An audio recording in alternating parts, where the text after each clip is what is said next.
Bonsoir à tous, mesdames, bonsoir, monsieur, bonsoir. C'est le grand soir, première édition de cette semaine. Nous sommes le 6 avril 2026. On ne s'attardera pas sur les faits historiques relativement au 6 avril 1984, mais on parlera des faits dont l'aboutissement a eu lieu le 4 avril dernier avec l'adoption par le Parlement camerounais de ce projet de loi portant modification de la Constitution et instaurant, on va le dire de façon claire, un poste de vice-président de la République désormais dans notre pays. Au lendemain justement de cet engagement, la presse camerounaise parle beaucoup de cette actualité avec des lectures plurielles. Beaucoup de titres dans les kiosques évoquent justement une sorte de gré à gré qui est en train d'être acquis et ou imposé par le chef de l'État à travers le Parlement. On parle également de cette modification qui serait illégitime ou illégale, même si au bas de ces titres, il y a la réaction du secrétaire national de la communication du RDPC, le professeur Jacques Famdongo, qui établit la légitimité et la légalité de la procédure. Mais aujourd'hui, on parlera d'autres choses, notamment des attentes, du profil de ce vice-président.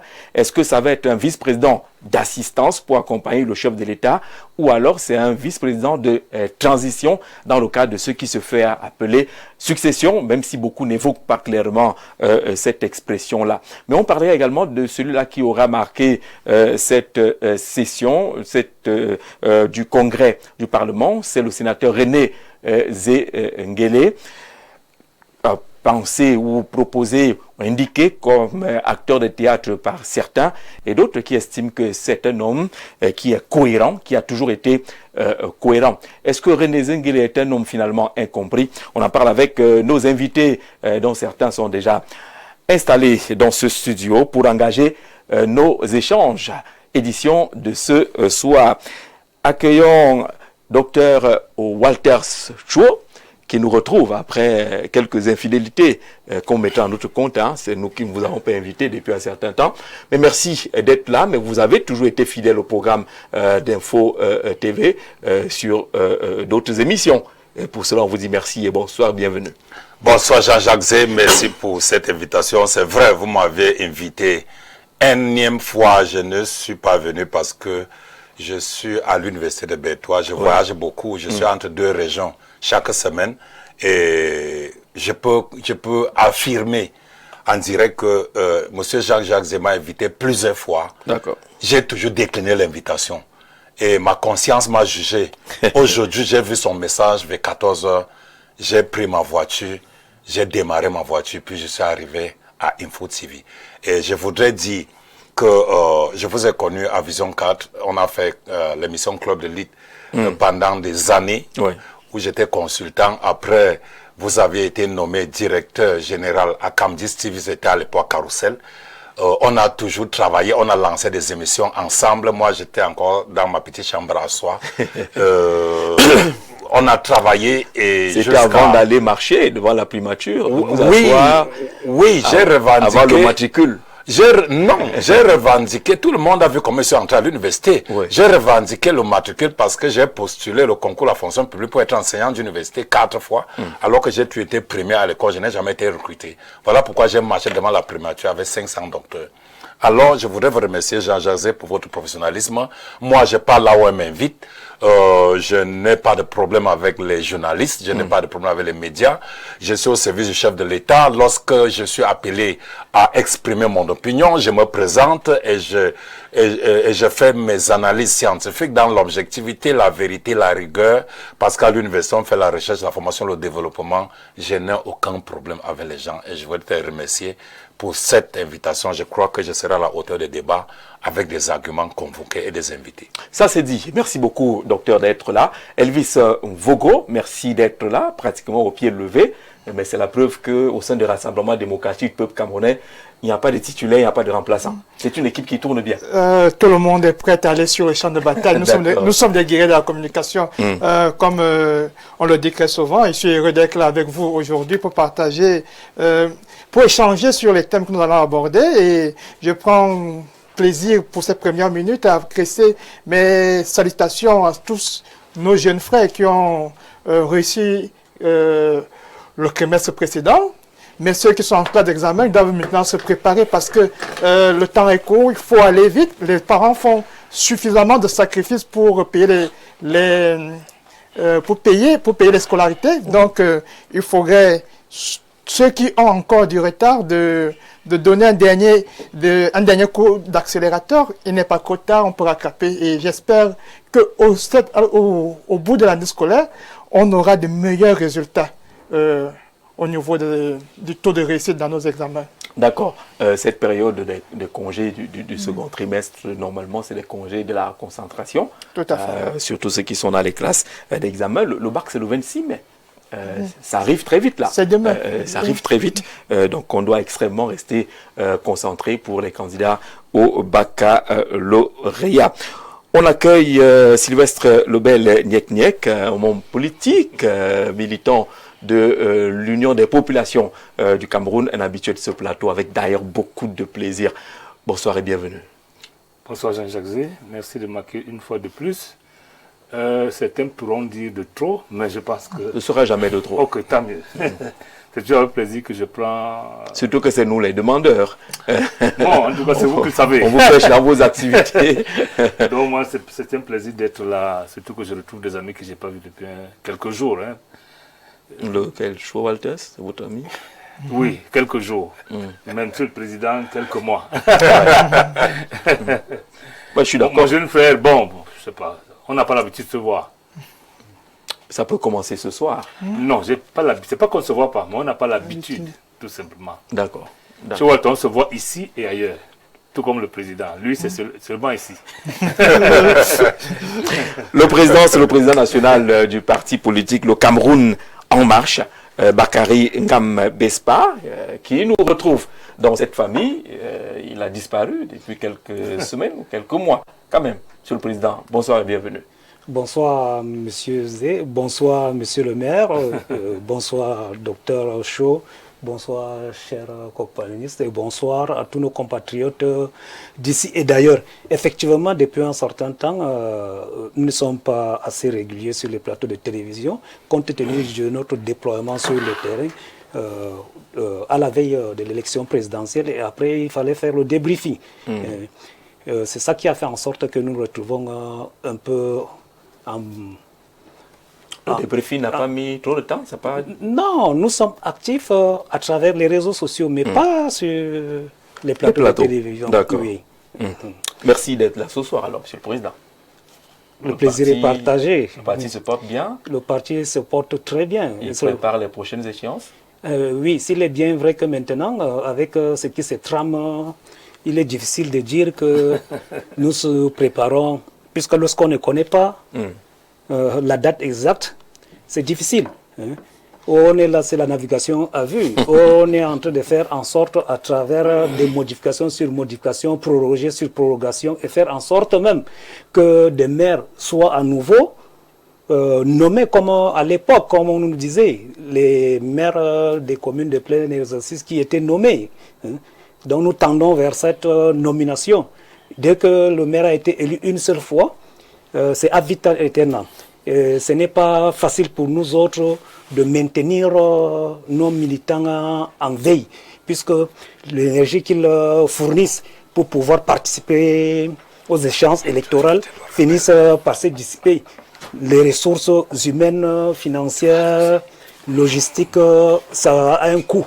Nous sommes un jeune parti politique, nous n'avons pas les mêmes moyens que les partis qui datent de l'époque de Mathusalem.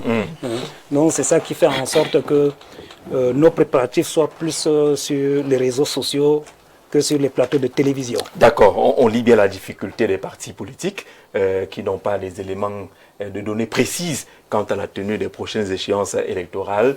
Se préparer dans de bonnes conditions est bien compliqué, Monsieur le Président. Mais le Cameroun doit rester en marche, comme le nom de votre parti politique. Le Cameroun ne saurait s'arrêter. Que ce soit parce qu'une personne s'est arrêtée, ou bien parce qu'un groupe de partis politiques s'est arrêté. Le Cameroun sera toujours en marche. C'est la logique. Et c'est le principe universel que nous appliquons au sein de notre pays. Cameroun en marche, c'est le nom de cette formation politique, pendant que Dieudonné Chi du Social Democratic Front est en train de s'installer. Je voudrais qu'on parle d'un homme, René Zenguele, aujourd'hui sénateur, plusieurs fois ministre, il a même été député au passage, sur 4 à 5 décennies pratiquement. René Zenguele devient la star aujourd'hui après son passage à l'Assemblée, lorsqu'il a donné son point de vue relativement à ce projet de modification de la Constitution. On a entendu les leaders même des partis politiques d'opposition dire que non, ce n'est qu'un acteur de théâtre, c'est un pion, il sait à quoi il joue, c'est l'ami du président Paul Biya. Est-ce que René Zenguele est un homme mal compris ou incompris, ou serait-il simplement un acteur de théâtre? Walter. Oui, je crois que René Zenguele, le sénateur, je travaille à l'Est et j'ai des informations sur le sénateur. Je voudrais dire que ce n'est pas la comédie. L'élite de l'Est a une parole libre. Ce sont des gens qui s'expriment librement. Ils n'ont pas peur. Alors, les bâtiments dont abrite l'école du tourisme et de l'urbanisme à Bomban ça a été construit par le sénateur René Zenguele. Il faut que ça soit clair. C'était destiné au lycée. Le lycée voilà. d'Abomban à Madouma. Oui. Les bâtiments inauguré par le président de la République. Inauguré par le président de la République a été construit par le sénateur René Zenguele. Jusqu'à aujourd'hui, les bâtiments sont pas encore montés, c'est propre. Mon bureau est dans le bâtiment construit par le sénateur René Zenguele. C'est une élite très importante dans la région de l'Est. On a encore le ministre Joseph Lé, qui est aussi une élite qui a beaucoup investi à Bakovid avant d'arriver à Bomban, quand vous allez vers Bétois. Vous avez Michel Anchangouin, que je traverse sa maison avant d'aller dans mon quartier à Djor, vers le lycée technique. Donc je suis un enfant adoptif de l'Est. Donc j'ai autorité de parler du sénateur. Je vous dis, l'élite de l'Est s'exprime librement. Là, le constat qu'on a fait, c'est que, parce que je crois que parce que je suis introduit, j'ai eu, à travers un couloir, de comprendre le sénateur. Et ce qu'il a dit, ça c'est la première fois que vous pouvez entendre ça sur le plateau, qu'il venait au congrès du Parlement, parce que ils sont déjà vieux et ils voudraient une méthode de passation du pouvoir à la jeunesse. Mais ce qu'il est venu voir, c'est que le régime essaye de pérenniser au pouvoir ce qu'il ne lui arrange pas. Voilà ce que le sénateur pensait et voilà pourquoi il s'est exprimé comme ça. Vous pensez que ceux qui le condamnent et qui pensent qu'il n'était qu'un joueur jeune ne l'ont pas compris? Non, les gens, il est incompris. Les gens ne l'ont pas compris. Il est sérieux. Il est sérieux. Et ce qu'il dit, c'est ce qu'il pense. Et c'est ça l'élite de l'Est. Michel Anchangouin s'est exprimé plusieurs fois. D'ailleurs, il a beaucoup accompagné cette sortie de René Zenguele. Le ministre Joseph Lé, à l'enterrement du ministre Dodondo, qui s'est exprimé. C'est ça l'élite de l'Est. Ceux qui ne comprennent pas, fréquenter l'élite de l'Est, vous allez comprendre. Ils s'expriment librement, ils n'ont pas peur, ils n'ont peur de personne. Donc, je crois qu'il a soulevé une problématique qui est réelle. Parce que l'objectif d'un pouvoir, c'est de se conserver et pérenniser. Même si on met le monsieur le maire là-bas, il va faire pareil. Même si on met le président, il va faire pareil. C'est ça le pouvoir. Conquérir, conserver, pérenniser. Absolument. Elvis, sur cette sortie de René Zenguele, acteur de théâtre, ou un homme incompris qui voulait exprimer quelque chose, il a été abondamment applaudi, mais résultat, au vote, les gens n'ont pas voté pour le rouge. Le patriarche René Zenguele ne saurait être considéré comme quelqu'un, un acteur de théâtre. Ce serait vraiment réducteur de le réduire à cette expression. Et je ne crois pas qu'il y ait beaucoup de personnes qui le disent en réalité. Parce que, revenons, c'est un homme du sérail. Il est là depuis une quarantaine d'années dans les couloirs du gouvernement. Et il a toujours, je crois qu'il a sa 3e mandature en tant que sénateur, en tant que 8 sénateurs, à 3e mandature, j'espère que je ne me trompe pas. Ça signifie qu'il bénéficie de la confiance du chef de l'État pour faire un certain travail. Et de l'autre côté, ses camarades parlementaires du RDPC ne lui ont jamais réellement rien reproché, ce qui signifie qu'il est quelqu'un de dynamique. Mais maintenant, le week-end dernier, après sa sortie au Parlement, j'ai vu encore beaucoup de personnes, au contraire, beaucoup de personnes de l'opposition qui critiquent du gouvernement et du parti qui est le mien, le RDPC, qui ont applaudi des deux mains, sa sortie, et qui l'ont encensé, l'ont porté vers les nues. Donc, c'est peut-être la preuve également que au RDPC, nous n'avons pas de problème avec lui. Certains membres de l'opposition trouvent qu'il a été très bon, très judicieux, mais maintenant, en faisant cela, il concourt à valider justement la confiance que le président de la République a mis en lui. Parce que, il faut le dire, René Zenguele, c'est un sénateur nommé. Et maintenant, c'est aussi une preuve par ricochet que les postes dits électifs, qu'on suppose qu'ils sont uniquement électifs, par les pouvoirs que la loi permet au président de la République d'utiliser pour nommer certains comme au Sénat, il peut trouver quelqu'un de dynamique qui fait son boulot. Et de la même façon, avec ce même mécanisme, il trouvera quelqu'un pour la vice-présidence qui fera son travail. D'accord. Monsieur le Président, sur cette sortie du sénateur René Zenguele, quelle est votre position? Ceux qui disent que c'est du théâtre rappellent qu'il avait déjà été en 2011, je crois, candidat à la succession de Paul Biya à la tête du parti. À cette époque-là, il expliquait qu'il n'est pas contre le président Biya, mais qu'il estime que le président Biya a trop de charges en tant que chef d'État. Et il ne peut pas être efficace comme chef d'État et être encore efficace comme président de parti. D'où sa candidature. Aujourd'hui, on a l'impression que, comme chef d'État, comme président du parti, on ne juge pas, mais est-ce qu'il n'a pas souvent raison?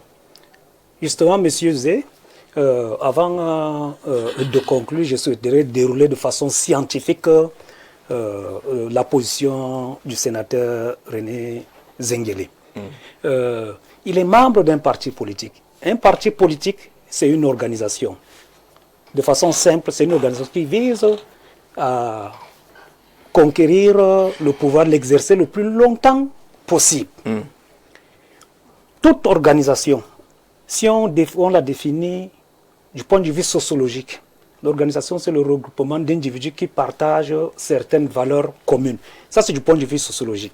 Du point de vue managérial, c'est toujours un regroupement d'individus, mais cette fois-ci ayant un objectif propre en utilisant des ressources financières, matérielles, logistiques communes. Du point de vue juridique, l'organisation est une entité regroupant des personnes morales ou physiques. Et dans le cadre de tout, à travers toutes ces différentes définitions, lorsqu'on est dans une organisation, on doit s'attendre à ce qu'il n'y ait pas l'unanimité des membres. Si on se retrouve au sein d'une organisation, quelle qu'en soit la forme de l'organisation, l'unanimité finit par tuer l'organisation, le fonctionnement. Ceci dit, ayant élagué cet aspect d'ordre scientifique, revenons à la personne de M. Zenguele. Tout à l'heure, vous avez bien voulu nous rappeler, c'était effectivement le 16 septembre 2011, lors du congrès du RDPC. Absolument. Il a eu le courage de se pour être président national du RDPC. Ça lui a valu ce que ça devait lui valoir. Ses propres camarades du RDPC ont tiré sur lui. Personne ne pouvait s'attendre à ce qu'il soit nommé. On avait un peu le salut en public. Voilà. On dit que non. Les gens qui pensaient que c'était du théâtre, il l'a récidivé. Peut-être ça a échappé, mais vous, les journalistes, vous savez. Le 30 septembre 2019, lors du grand dialogue national, il l'a dit sur les micros de la CRTV. Je vais essayer de le paraphraser.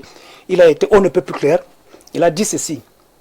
Tout est dans la Constitution du 18 janvier 1996.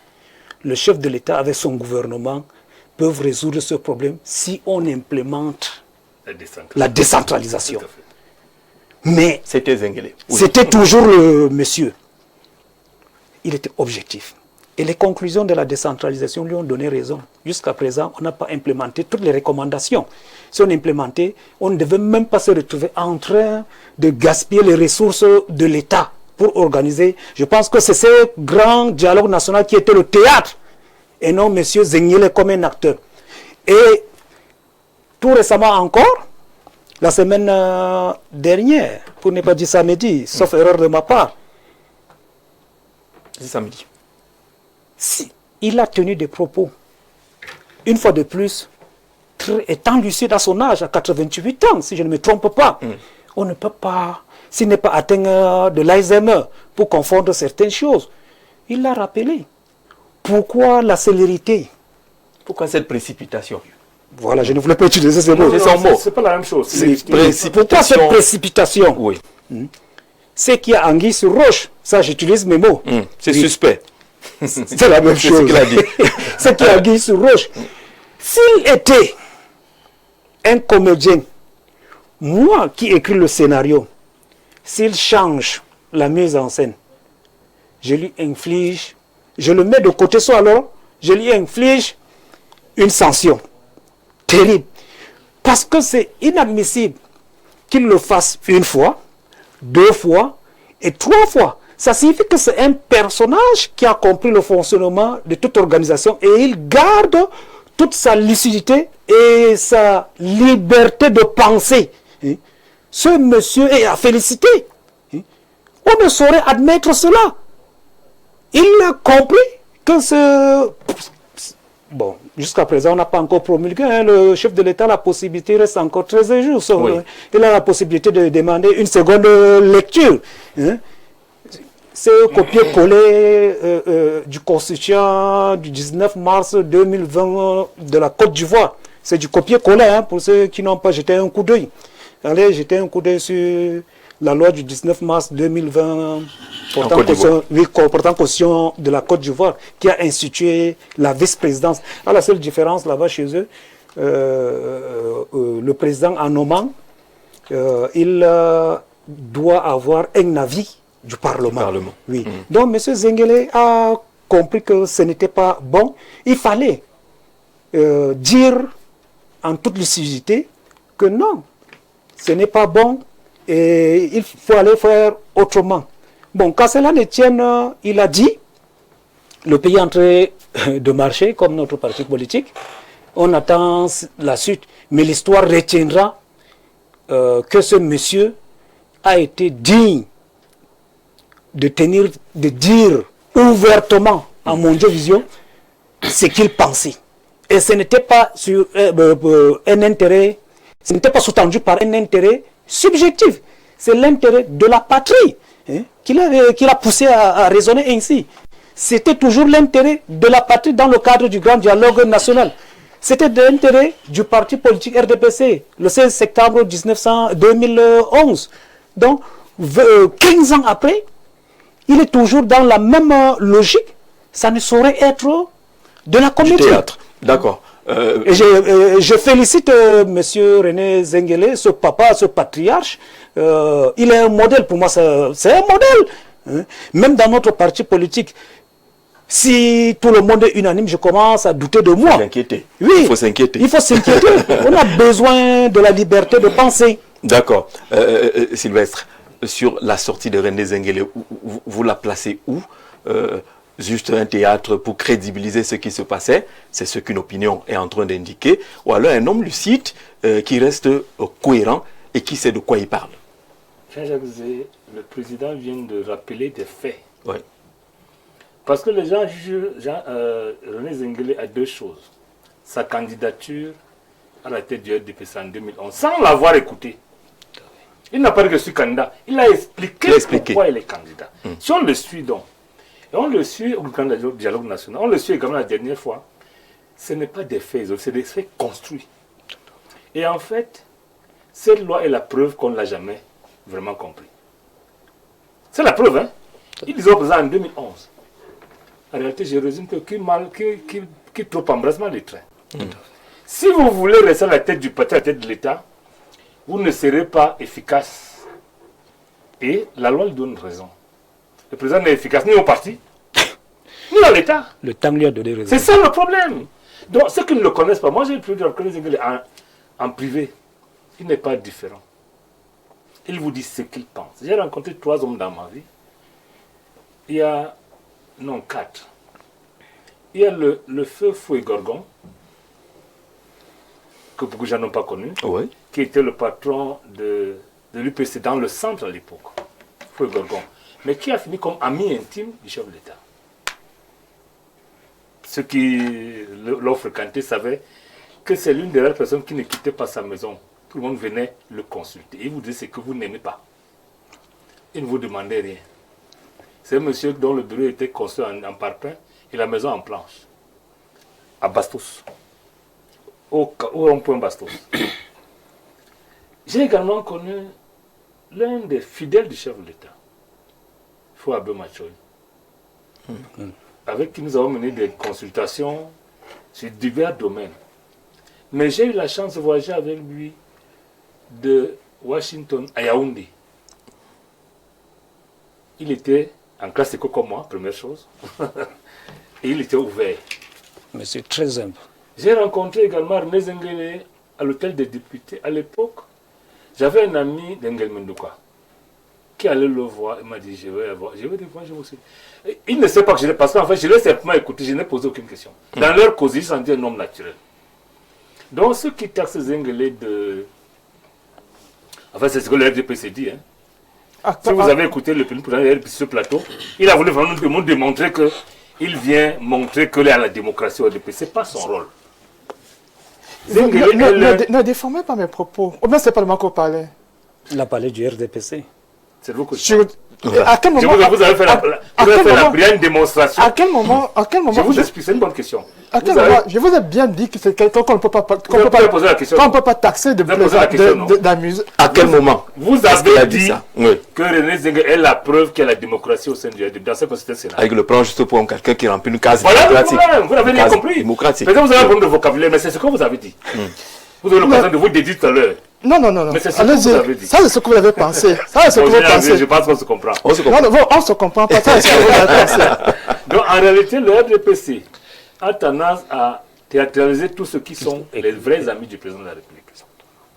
René Zengele fait donc partie du cercle restreint des vrais militants du RDPC et des amis du chef de l'État. Un ami n'est pas seulement celui qui t'applaudit. Le vrai ami, c'est de dire que ce que tu fais là, ce n'est pas bon. Il a dit en 2011. Nous sommes en 2020, 15 ans plus tard. Le président se rend compte que Zengele lui a dit la vérité. Quand les gens trouvaient qu'il avait trahi, un seul président de la République, président de parti, c'est trop pour une seule personne. Il n'y a pas longtemps. Voilà, la troisième personne, c'était le sultan Bamoun. Ceux qui l'ont écouté au Grand Dialogue National. Je ne peux pas parler de Toumi, parce que Toumi lui était pris comme un opposant. Je parle des gens du président de la République. C'est ceux-là qui lui ont dit la vérité.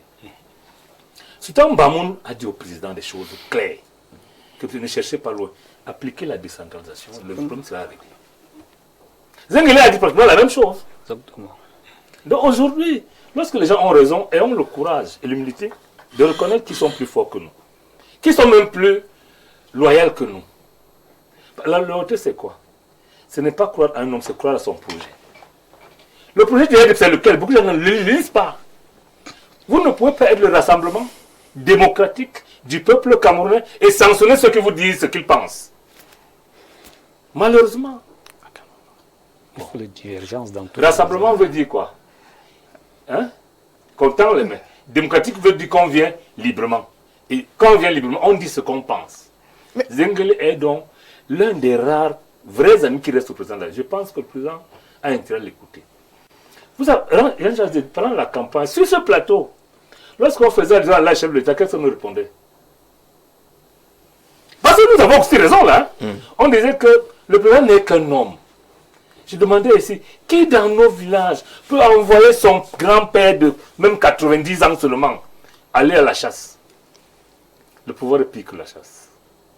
Vous avez écouté les gens comme Alassane Ouattara qui vous disaient qu'on a mené des cantines de dossiers. Est-ce qu'à 93 ans, à 80 ans même, est-ce qu'un homme peut gérer les cantines de dossiers? Zenglé a eu le courage de lui dire que mon frère, vraiment que les gens ne te trompent pas. On nous disait ici que le président marche, il salue, donc il est vigoureux. C'était leur conclusion. Hein. Maintenant, les mêmes gens à qui que le président prend en compte, parce que le président a pris à contre-pied. Par la compte que non, le président. Non, parce que cette loi la montre justement qu'il n'est pas aussi en forme, entre guillemets, comme je le disait. Je rappelle que c'est lui le porteur de la révision constitutionnelle lui-même. Et la révision, ça s'agit quoi? Ça veut dire qu'il a fait un constat d'un dysfonctionnement. Il veut le régler. Les gens qui ont menti pendant la campagne, que le président était fort, il n'a pas de problème, il est en santé, il peut même courir, il peut, que l'âge n'est pas un problème, le président les prend à contre-pied lui-même. Que la vérité, c'est que je ne suis qu'un homme. Et maintenant, c'est mon moment que les gens ne n'aiment pas. Je mérite donc une béquille, si vous voulez, que je continue à vous servir. La béquille au sens propre, hein, pas au sens... c'est lui qui porte la béquille, pas l'inverse. Je ne dis pas que la béquille... C'est pas la béquille qui le porte. Non. Il peut décider de la déposer ou de la prendre. C'est ce que le texte exactement dit. Comme le texte dit. C'est ce que le texte dit. Et la béquille est posée. Oui. Le président peut en faire usage ou pas. Et c'est lui qui l'a dit lui-même. C'est-à-dire qu'il reconnaît qu'il est un homme. Contrairement aux menteurs du RDPC, qui veulent faire croire au président que quelqu'un a dit l'autre jour, c'est que tout ce président fait est bon. Donc, à la fin, je pense que le président devait nommer un vice-président.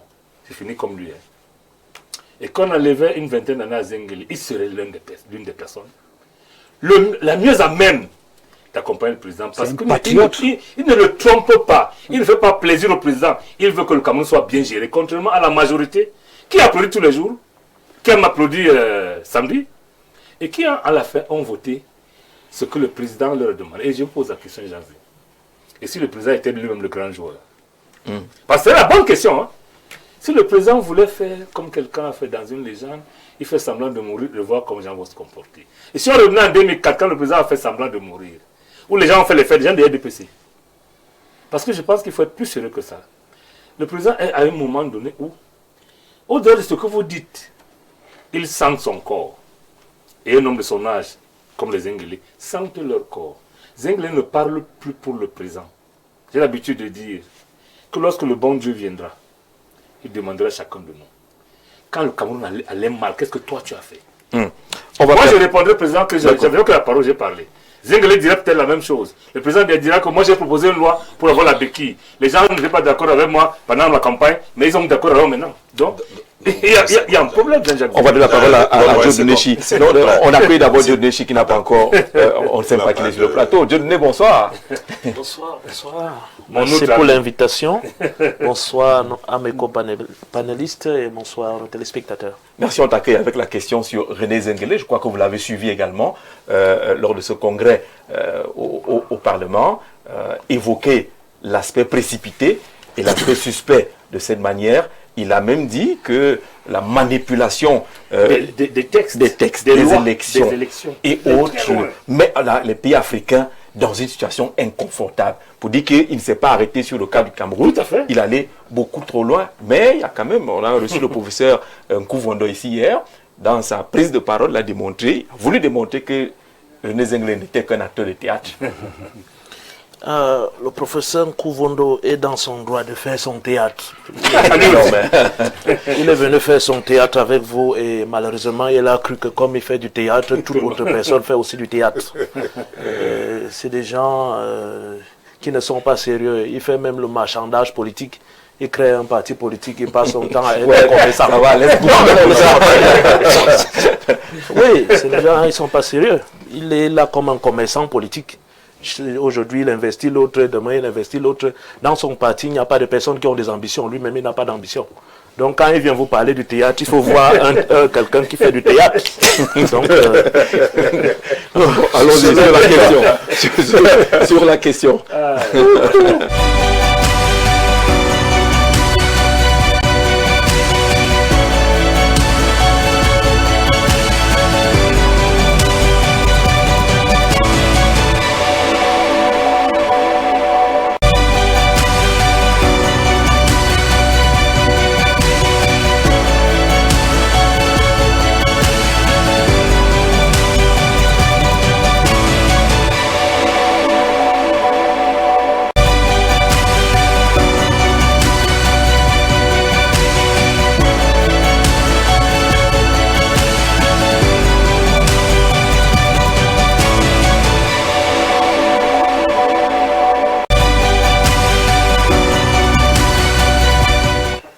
D'accord, on revient donc, c'est bon, on revient sur le plateau après ce clin d'œil de Eneo.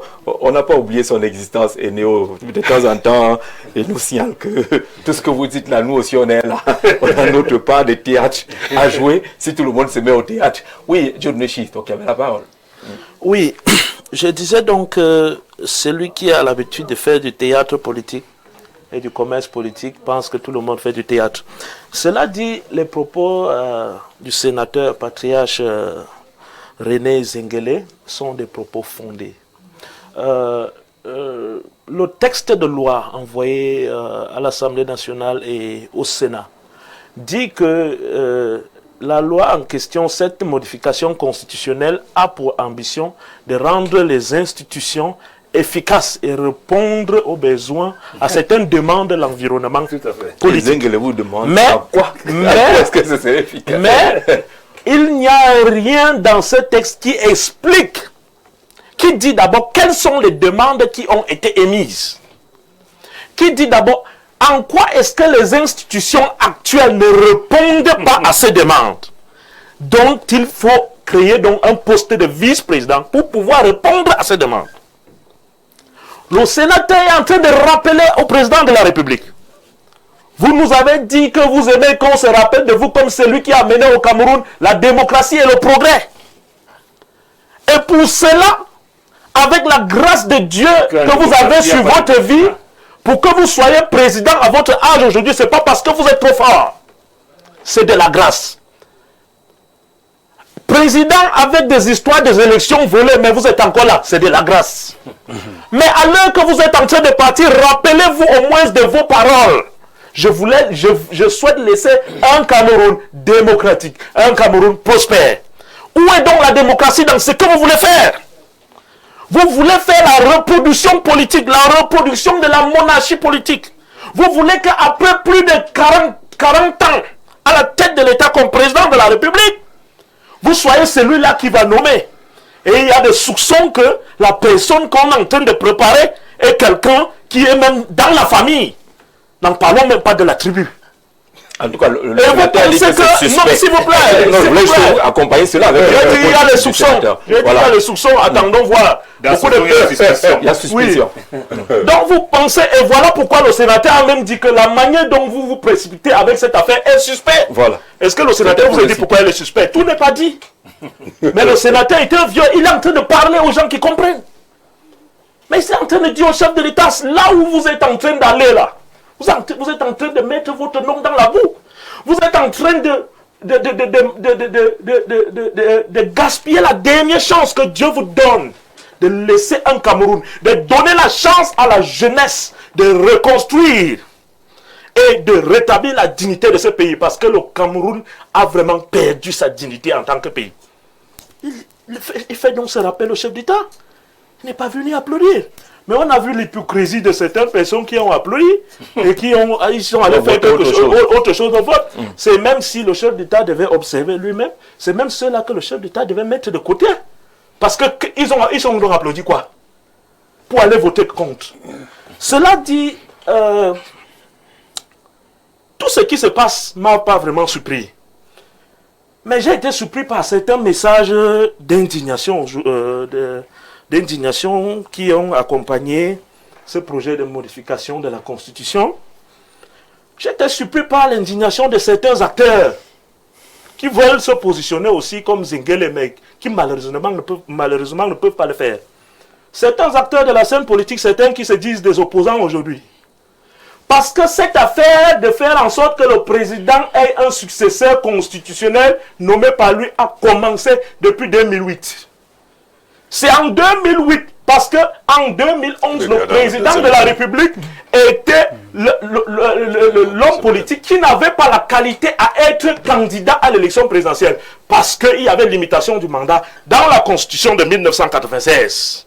Et puisque presque tous les co-panélistes ont dit que si la Constitution de 1996 avait été appliquée, on ne serait pas là avec la crise anglophone. On peut aussi dire oui, parce que cette Constitution avait prévu la limitation de mandat. Et s'il y avait limitation de mandat, le président de la République ne serait plus président aujourd'hui. On aurait résolu ce problème. Il est manifeste qu'eux connaissent ce problème. Le président de la République connaît bien le problème dit anglophone, la crise dite anglophone. Il sait de quoi il s'agit. Il a été secrétaire d'une commission mise en place par le président Ahidjo après le référendum illégal de 1972. Il a été secrétaire d'une commission pour voir comment est-ce qu'on peut gérer le problème anglophone. Donc le président Ahidjo savait que le référendum que nous venons de faire là, ce référendum était un mécanisme pour déclencher un problème. Il fallait résoudre. Et le président Probe a été secrétaire. Si la limitation de mandat de la Constitution de 1996 avait été appliquée, on ne serait pas là. D'accord. Si l'article 66 de la déclaration de biens en matière de corruption avait été appliqué, on ne serait pas là. Et je veux finir par ici. Je dis, il y a certains acteurs qui se sont indignés. Moi, j'étais vraiment étonné par leur indignation. C'est eux qui sont dans le théâtre. Ceux qui étaient dans le gouvernement en 2008. Tu vas venir. Ceux qui ont aujourd'hui comme conseiller spécial les voleurs en chef des élections de 1992. Qui avouent eux-mêmes, en mon vision, oui, qu'ils ont tripatouillé ces élections-là. Oui, certains qui disent qu'ils ont, comme Zonga, qui conseille un certain président du MLC Kamto aujourd'hui, qui dit que c'est lui le voleur en chef. En 2008, ils étaient où? C'est eux qui ont levé le verrou de limitation de mandat pour dire que le président doit être président à vie. Il y a un certain compatriote, M. Limbi, dont la vidéo fait le tour. Il démontre avec la preuve à l'appui, certaines personnes qui ont signé les motions de soutien demandant au président de la République de modifier la Constitution de 2008. Aujourd'hui, ils sont là, ils parlent du gré à gré. Oubliant que c'est eux qui l'ont consacré le gré à gré depuis 2008. Aujourd'hui, d'accord. Ils se disent que subitement, ils se sont réveillés, ils s'appellent les opposants. C'est pas les opposants. C'est des gens qui changent de camp à leur convenance. Donc c'est eux qui sont essayer de satisfaire les intérêts égoïstes. Je le dis, j'assume ce que je dis. Et je suis aussi indigné par la manière dont j'ai vu que certains Camerounais se comportaient. Mais je me demande, à quoi est-ce que vous vous attendez? Avec un parlement avec une majorité obèse du RDPC, vous attendez à ce que le RDPC vous fasse un cadeau? S'il vous fasse un cadeau, ça serait que ça retombe dans l'exception et non dans le principe. Quand les Camerounais le sachent, tant que l'indignation serait plus passif que actif, vous allez voir les choses comme ça. D'accord. Que les Camerounais le sachent, tant que l'indignation serait momentanée et non constant, pédagogique et cohérent, on aura toujours les choses comme ça. Et que les Camerounais sachent, aujourd'hui, on pleure, on monte, on descend, qu'on a modifié la Constitution, mais on a modifié où? Au Parlement, à l'Assemblée nationale. Nous allons, je suis pas là. Ça fait des choses locales. Je n'ai pas consommé beaucoup de temps. Nous allons vers les élections locales. Nous allons vers les élections locales, les élections législatives et municipales de 2027. C'est là-bas qu'il faut. Que les Camerounais sachent que ceux qui vont redéfinir les fondations, tout ce qu'on est en train de faire maintenant là, on a la possibilité de mettre fin à ça très vite. D'accord. Et que les Camerounais sachent que pour que ça se fait, il faut qu'on soit vraiment stratégique, intentionnel dans nos démarches et aller vers les élections locales de 2027, sachant que nous devons élire des gens qui aiment ce pays, les gens qui sont pour le changement positif, les gens qui vont nous amener un Cameroun fédéral. D'accord. On a dit le chef qui est du RDPC. C'est bon. La décentralisation a échoué. La décentralisation a échoué. La première piste par seulement, je ne veux pas tout dire. Il est monté dans le fédéralisme. Moi, je savais que ça n'allait pas manquer dans son discours. Réaction d'abord. Elvis. Oui, Elvis avait une réaction. Je suis... Permettez-moi d'exprimer mon indignation ici quand je vois M. Niak qui parle de division et d'exclusion dans le RDPC. Moi, je suis surpris que c'est l'UPC qui puisse nous parler. C'est Niak qui a parlé. Non. Moi, c'est moi qui parlais. Attendez, laissez-moi terminer également. Allez-y, Elvis. Je suis surpris qu'on parle de division et d'exclusion, que ce soit l'UPC qui veut donner au RDPC des leçons de démocratie à l'intérieur du parti. Dans un parti qui passe autant à se diviser. Soyez contents. Moi, je le dis, René Zengele a des avis concrets, mais jamais par rapport à l'expression de sa volonté. Il n'a jamais été attaqué dans le parti pour cela. On lui permet cette liberté de ton. Et la personne... Non, il y a des dérapages. On ne va pas refaire le débat de Niamdeng. La dernière peut faire pour débat avec vous. On ne va pas refaire le débat de Niamdeng ici. Avec qui? Non, tu dis que... On ne va pas refaire le débat. Non, monsieur Jacques, vous savez bien que c'est deux cas différents.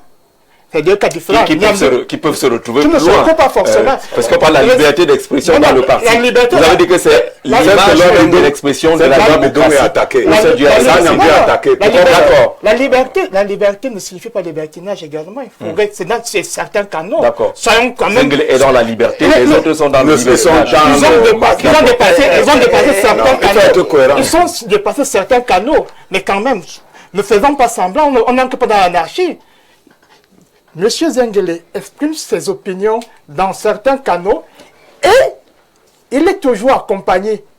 À la fin, c'est vous-même qui l'avez dit, que certaines personnes le trouvaient comme un intouchable. Mais après, le président, certaines personnes du parti, vous l'avez dit, ne dites pas ça. Qui après certaines prises de décision, certaines prises de position, certaines personnes le trouvaient comme un intouchable. Comment ça? Vous avez des problèmes de vocabulaire, non?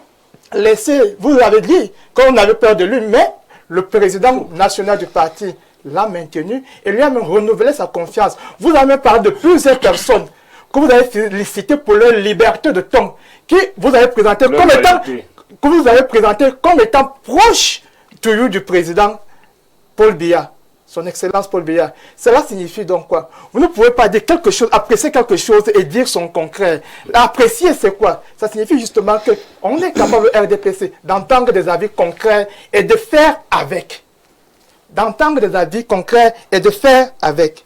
Donc, moi j'ai plutôt l'impression... Les autres sont bannis. Et moi j'ai plutôt l'impression que M. Niaké jaloux un peu de la démocratie qui se fait au sein de la démocratie. Disons-le. Parce que disons-le, parce qu'il ne peut pas apprécier que... Il ne peut pas apprécier. Il ne peut pas apprécier qu'il y a quelqu'un... Au sorti de 2011... Il ne peut pas apprécier qu'il y a... C'est juste une petite anecdote. Au sorti de 2011, il y avait la pose de la première pierre du barrage de Lompanga. Et le chef de l'État devait accorder des audiences à différentes délégations. Les chefs traditionnels devaient venir. Et les gens ont évité d'inviter Zengele. Ils se sont dit que voilà. Si le président justement la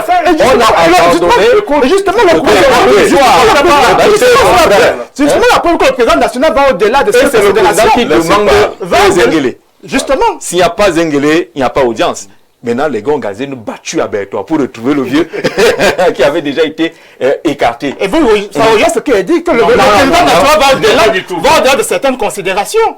C'est justement ce que j'ai dit. Vous ne voulez pas me démontrer. Vous ne faites que démontrer. Votre démonstration, c'est l'existence réelle de la démocratie au sein de votre parti. D'accord, de l'acceptation. Est-ce qu'on comprend au moins ce qu'il dit? Il ne suffit pas de demander qu'il parle, il a fini de parler. Non. Et il y a 12 voix seulement qui ont suivi. Lors de l'élection du président du RDPC, les gens étaient un peu d'accord aussi avec lui, mais il a eu une voix. Je peux aller jusqu'au bout maintenant. Il va se retourner à toi seul. Comment il me relance? Après, vous voulez m'interdire. Alors, Elvis. Vous me relancez par M. Niek. Vous voulez commencer cette dictature du PCC? On comment? On retient que c'est la démonstration de la démocratie. Est-ce qu'il y a autre chose? Et pour terminer, donc justement pour terminer, il a son opinion. Elle est entendue, mais ça n'engage pas les autres d'avoir aussi, ça n'empêche pas les autres d'avoir la leur. Et malheureusement ou heureusement, la démocratie, ça va se résumer à une majorité. Et c'est l'inquiétude que Sylvain savait tout à l'heure, que vous rameniez Zengele à celui qui parlait. Voilà, il parlait pour lui. Il parlait pour lui. Non, donc vous voulez maintenant interdire aux autres d'avoir également leur position. Les autres sont qui? Parce que c'est le seul qui avait une position. Non, je pose la question. Il est libre d'avoir la sienne. Et pour cela, personne ne l'empêche. D'accord. Ne l'empêche. Les autres également ont la leur. Parenthèse du docteur, oui. Les autres ont la leur. Il s'agit ici, en attendant que tu ouvres le deuxième thème, la parenthèse, ici, il s'agit que Monsieur le maire Sylvestre Niek dit que le président est fatigué. Et je voudrais lui répondre qu'à Bastos, au centre de vote en 2025, l'élection présidentielle, le journaliste d'Asiative, le directeur général, qui est... Charles Nongo. Oui, a posé la question au président public quelles sont ses ambitions après l'élection présidentielle s'il est déclaré vainqueur. Le président lui a répondu qu'il attend d'abord qu'il soit élu avant de faire savoir ses ambitions. Quand le président public a reçu Emmanuel Macron au Cameroun, il a dit il a toujours été élu. Il attend le moment venu pour voir s'il va rentrer au village ou pas. Le président Paul Biya n'est pas là parce qu'il veut mon frère. Il est là parce qu'il a toujours été élu. C'est ce qu'elle voudrait faire, la parenthèse voudrait préciser. Bon, ça nous a fait avancer sur Zengele. Non. Ça nous a fait avancer sur Zengele. Je pense qu'il faut envoyer les thèmes aux panélistes 2 semaines avant. Non, parce que, on ne fera pas les dictées préparées ici. On ne fera pas les dictées préparées en même temps. Pendant que lui fait semblant, il dévie volontairement, c'est que je ne questionne pas cette histoire-là. Je dis à mon jeune frère encore que le thème c'est quoi? Est-ce que Zengele était un incompris? C'est ça la question qui est posée. C'est pas, il suffit pas de parler. Il suffit pas de parler. On n'a pas de Est-ce que le parti, le RDPC le comprend? Est-ce que l'opposition le comprend? Voilà la question. Ce n'est pas qu'il parle ou pas.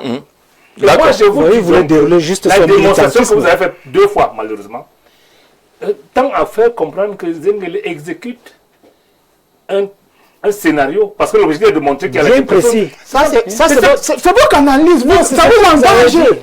Est-ce que ça vous engage, c'est votre analyse? Non, ce que vous dites peut nous ramener à cela. Parce que vraiment, on allait réveiller Zengele à Zom Koukega. Là maintenant, c'est vous qui joué un rôle. Monsieur, Jean-Charles, maintenant, c'est vous qui on va saluer Dr Moïse Mbok, qui a dit en toute sincérité qu'au vu des informations sur l'homme que j'ai recoupé, il est mal compris et non complice d'un jeu du RDPC. Il dit, moi je n'ai pas honte de reconnaître quand je me trompe. C'est Mbok qui parle. Toutes mes excuses les plus sincères à ceux qui ont été choqués par mes propos. La vie c'est devant et nous devons savoir faire amende honorable. On lui demande qu'est-ce qu'il a donc découvert dans ses enquêtes sur René Zengele. Il va dire plus loin que quand un ministre a la sagesse de remettre les queues de budget au trésor à la fin de l'année budgétaire, il faut déjà comprendre le mindset de l'homme. Pour parler justement de Zengele. Je crois que le président et les autres, on se comprend un peu, mais on a un peu des inquiétudes par rapport à l'attitude de l'opposition, qui se bat, pour certains, qui se bat pour démontrer qu'il ne faut pas écouter Zengele. Pourtant, les choses que Zengele dit peuvent être capitalisées par l'opposition. Tout à fait. Je l'ai parlé au nom du Cameroun en marche. J'ai félicité le patriarche. Je ne suis pas, je peux être même son petit-fils. Et parmi tous ces gens du RDPC, même le monsieur qui est à côté, qui force dans ses justifs, il s'embourbe davantage en voulant démontrer. Il n'y a pas de boue dans ce duo. C'est une phase. On comprend le langage. Vous ne pouvez pas. Vous permettez, vous avez parlé. Je me suis tué, monsieur. On peut pas mettre certains mots. Mais moi aussi, j'assume les mots. Monsieur le président a retiré. Ok, j'ai dit qu'il ne s'embourbe pas. Mais il glisse en voulant expliquer davantage. En voulant expliquer, il se noie davantage. Et ce n'est pas bon. J'ai traité le patriarche d'un patriote. Parce que le slogan du Cameroun en marche, ensemble pour une patrie forte. Que vous soyez du RDPC, si vous aimez notre patrie, vous aurez l'objectivité, l'honnêteté intellectuelle de prendre certaines postures. Ce n'est pas parce qu'il n'est pas de notre parti politique que nous n'allons pas applaudir. Nous sommes d'accord avec lui, nous applaudissons. Monsieur le maire, nous partageons, j'ai une idée de sa prise de position. Souvent, son parti peut avoir une certaine position, mais lorsque ça ne va pas avec l'intérêt de la patrie, il prend sa position et on l'applaudit. Et c'est ça que nous attendons d'un jeune comme vous. Au lieu d'être un béni oui, et vous avez toutes les lacunes du monde à défendre l'indéfendable. Donc les autres partis politiques, dans un forum des hommes politiques entre guillemets, un m'a envoyé une bourse de venir tenir le propos, soit disant que M. Zengele est un comédien. Carrément. Carrément. Je lui ai demandé de suivre l'émission. Je n'ai pas envie de le nommer. Pour lui dire que mais c'est lui qui est un comédien. En 2011, j'entrais à peine dans la fonction publique. J'ai suivi le congrès. Je pense que c'est le dernier de lui. J'ai suivi. Mais j'ai dit, mais qui est ce monsieur? Ne dites pas que j'étais très jeune, parce qu'en 2011, j'ai préparé ma thèse, même si j'ai suspendu, ça va. En 2011... Parce que tu n'as pas de nom, tu as suspendu. Vous voyez? D'accord. Et donc, je continue à suivre le monsieur. Je ne suis pas de l'Est, je ne suis pas... Lui, il a fait une approche sociologique. il a eu l'opportunité, je n'ai jamais eu l'opportunité de le rencontrer même à 200 mètres, M. Zengele. Quand il était maire, peut-être j'étais à l'école... il était ministre. Quand il était ministre, pardon, j'étais peut-être encore au lycée. Même à l'université, je ne le connaissais pas ministre. Mais ses propos... Ce serait donc un gâchis que de ne pas écouter Zengele. Bonsoir, le mot de la modération, je sais pas. Zengele, selon moi, M. Zengele est un homme objectif et il aime beaucoup son parti, d'où toutes ces dénonciations au sein de son parti.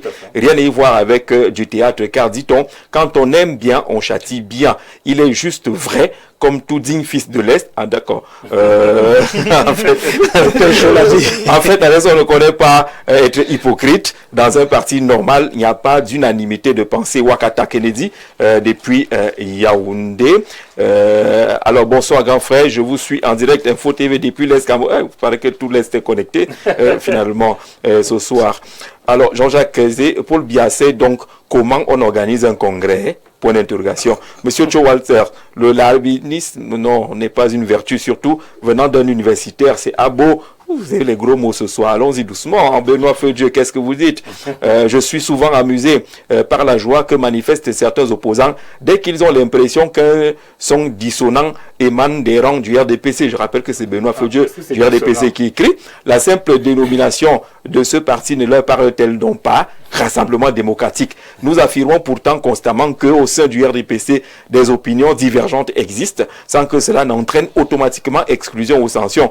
J'entends beaucoup de choses dites au sujet des militants du RDPC, mais soyons sérieux. Pensez-vous réellement qu'un militant puisse venir vous révéler l'existence d'un texte préparé en coulisses par le chef de l'État en vue d'introduire un nouveau poste? Non, le rôle d'un bon communicant ou d'un militant responsable est d'expliquer ce qui a été fait par le parti ou par son président et non de spéculer sur ce qui serait en préparation. Ça devient long, hein, M. Feu-Dieu. Par ailleurs, les commentaires ironiques sur l'état de forme du président ne me semblent pas appropriés. S'il a sollicité et obtenu un mandat, c'est pas bien parce qu'il s'estime en capacité d'exercer ses fonctions. Ce ne sont pas les militants du RDPC qui l'affirment, mais lui-même. D'ailleurs, certains de vos intervenants semblent avoir oublié son discours de fin d'année dans lequel il déclarait « Je puis vous assurer que ma détermination à vous servir demeure intacte et se renforce au quotidien face à l'ampleur des défis auxquels nous sommes confrontés. » Cela dit, ne devons-nous pas, au-delà des clivages, faire preuve d'un esprit national, de réfléchir à la nécessité des lois claires en matière de succession, comme l'a fait le président Paul Biya? Je note cela. Loi claire en matière de succession, comme l'a fait le président Biya. Je rappelle qu'on est en train d'entrer dans le second thème. Dans de nombreux pays, en Afrique comme en Occident ou en Orient, l'existence d'un poste de vice-président ne suscite pas de polémique particulière. Ah, j'allais oublier que dans ces pays-là, il n'y a pas le RDPC et il n'y a pas Paul Biya. Merci Benoît. Merci de nous permettre d'avoir le pont pour entrer sur la seconde thématique qui interroge justement le vice-président. Il aura pour mission l'assistance ou alors c'est un vice-président de transition. On prend une petite transition, on respire avec un verre d'eau et puis on appelle. Ou de succession. Voilà, on en parlait derrière. Quand vous le voyez.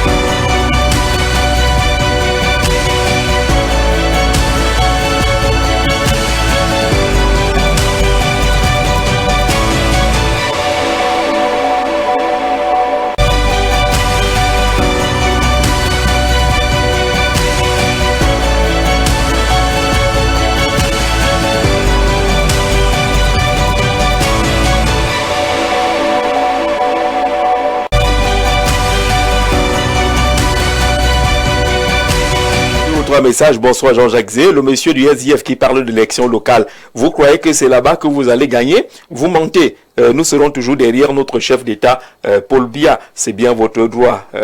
Qu'est-ce qu'on dit par la suite? Bonsoir Jean-Jacques Zé et à tout ton panel. Le patriarche, je me rappelle le regretté mémoire, de très honorable Ngwa Feugue. tous du RDPC ne sont pas des bénis. Oui, oui, c'est Carl Nelson Mandela depuis Yokadouma. Bonsoir. Je pense que les membres du RDPC sont en train de préparer un coup d'état scientifique à leur champion. Le vice-président, n'étant pas président du RDPC, sera balayé. Le RDPC va organiser son congrès pour désigner son vrai candidat. Si Paul Biya veut un vrai vice-président, qu'il démissionne de la présidence du RDPC. Olinga, depuis Ngwaekele, merci pour cette réflexion. On est déjà en train de réfléchir sur le profil du vice-président, sur ses missions. Le sénateur M. Zengele est un homme pragmatique et honnête. Il est mon voisin à Bomban, avec une baptiste modeste, et aime le Cameroun et non un homme ou un système. D'ailleurs, on a d'autres témoignages. Il n'est pas riche, hein, Zengele est très modeste. Même sa résidence de dragage. C'est là-bas que j'habite. Parfois, le dit, mais le père, toi, même aussi, tu pouvais construire mieux, non? Non, c'est vrai. Ou au village. C'est comme ça. Bonsoir, toute l'équipe d'Info TV. Bonsoir à vous, Jean-Jacques Zé, ainsi qu'aux éminents membres de votre panel ce soir. C'est avec beaucoup d'attention que je suis votre thématique sur le sénateur Zengele, cet éternel incompris. Permettez-moi d'apporter une humble contribution à l'analyse de cette figure historique. Le paradoxe de la posture, l'incompréhension autour du sénateur réside peut-être dans sa fidélité à une orthodoxie administrative rigoureuse, là où l'opinion publique attend aujourd'hui une proximité plus émotionnelle et une communication des résultats immédiats.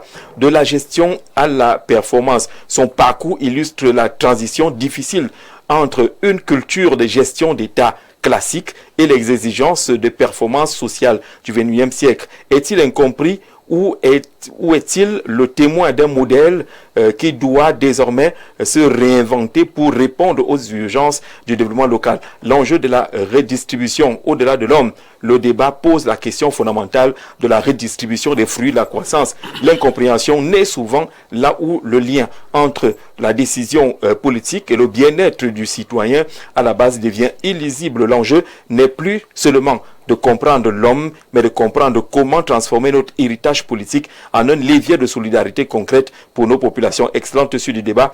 Célestin Bégué, juriste et expert en stratégie d'innovation. Merci beaucoup. Merci également à ceux qui me renvoient à la dernière sortie du ministre Michel Ange Angouin au sujet de la sortie de René Zengele, qui rappelle dans cette sortie que c'est ça la démocratie. Il faut le faire, et Michel Ange Angouin le fait régulièrement. Il a son point de vue à donner et il le donne sans état d'âme. Et voilà. Bonsoir, cher monsieur, et à ton bref, pendant que les autres chefs d'État inaugurent des ponts, des routes multinationales, nous on nous amène dans la diversification qu'au le gouvernement dans tous quelques jours, la nomination du vice, ainsi de suite. À les gens depuis Libreville qui vous dit que vous êtes même hors sujet dans votre pays là. Il sera quoi si jamais il est nommé? Parce que la Constitution, en tout cas le projet dit qu'il peut, comme il ne peut pas. Mais s'il est nommé, il va être un vice-président d'assistance, pour ne pas utiliser le mot que le RDPC déteste, de béquille, ou un vice-président de la transition. Monsieur le Président. Oui, monsieur Zé. Moi, je vais plutôt utiliser le jargon juridique, étant plus que lorsqu'on parle de la Constitution, on parle du droit constitutionnel. Étant juriste, je préfère l'utiliser. Au lieu de parler d'assistant, je parlerai plutôt de mission de collaboration. Collaboration. Oui. Au lieu de transition, plutôt d'évolution du pouvoir. Oui. Alors, collaboration. Pensez que le président a besoin d'un nouveau collaborateur? La réponse nous amène à nous interroger sur le constituant d'avant la modification apportée le week-end dernier. Lorsque nous lisons l'article 8 de l'ancienne Constitution, qui déroule de façon succincte, limpide, claire, les missions du chef de l'État, on se rend compte qu'il a les mains libres d'avoir qui il veut comme collaborateur, puisqu'il nomme qui il veut, que ce soit dans les emplois civils et militaires. N'est-ce pas? Si nous acceptons ce principe, ça signifie que il a déjà, il est censé avoir les collaborateurs pour l'assister, pour l'atteinte de ces objectifs, tant dans le gouvernement qu'au niveau de son organisation restreinte qu'est la présidence avec le secrétariat général.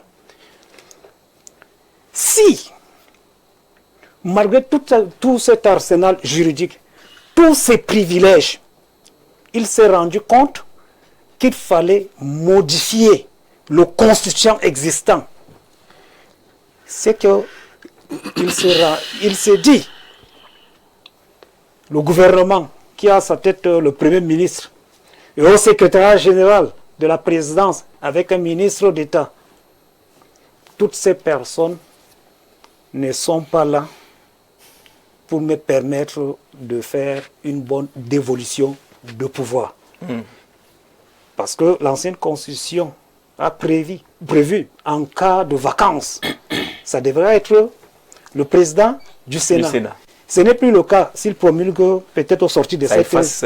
Ça efface carrément. Non, ça diffère tout simplement. Oui. On a pris les privilèges de l'autre pour donner à l'autre et élargir sa compétence.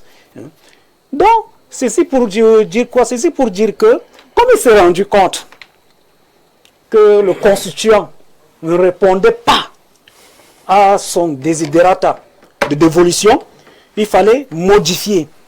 En modifiant, on a instauré, comme je l'ai dit tantôt, ça ne devait pas faire grécher. Quand vous parlez de constitution, vous parlez de quoi? La constitution. C'est la même chose. Alors, la constitution.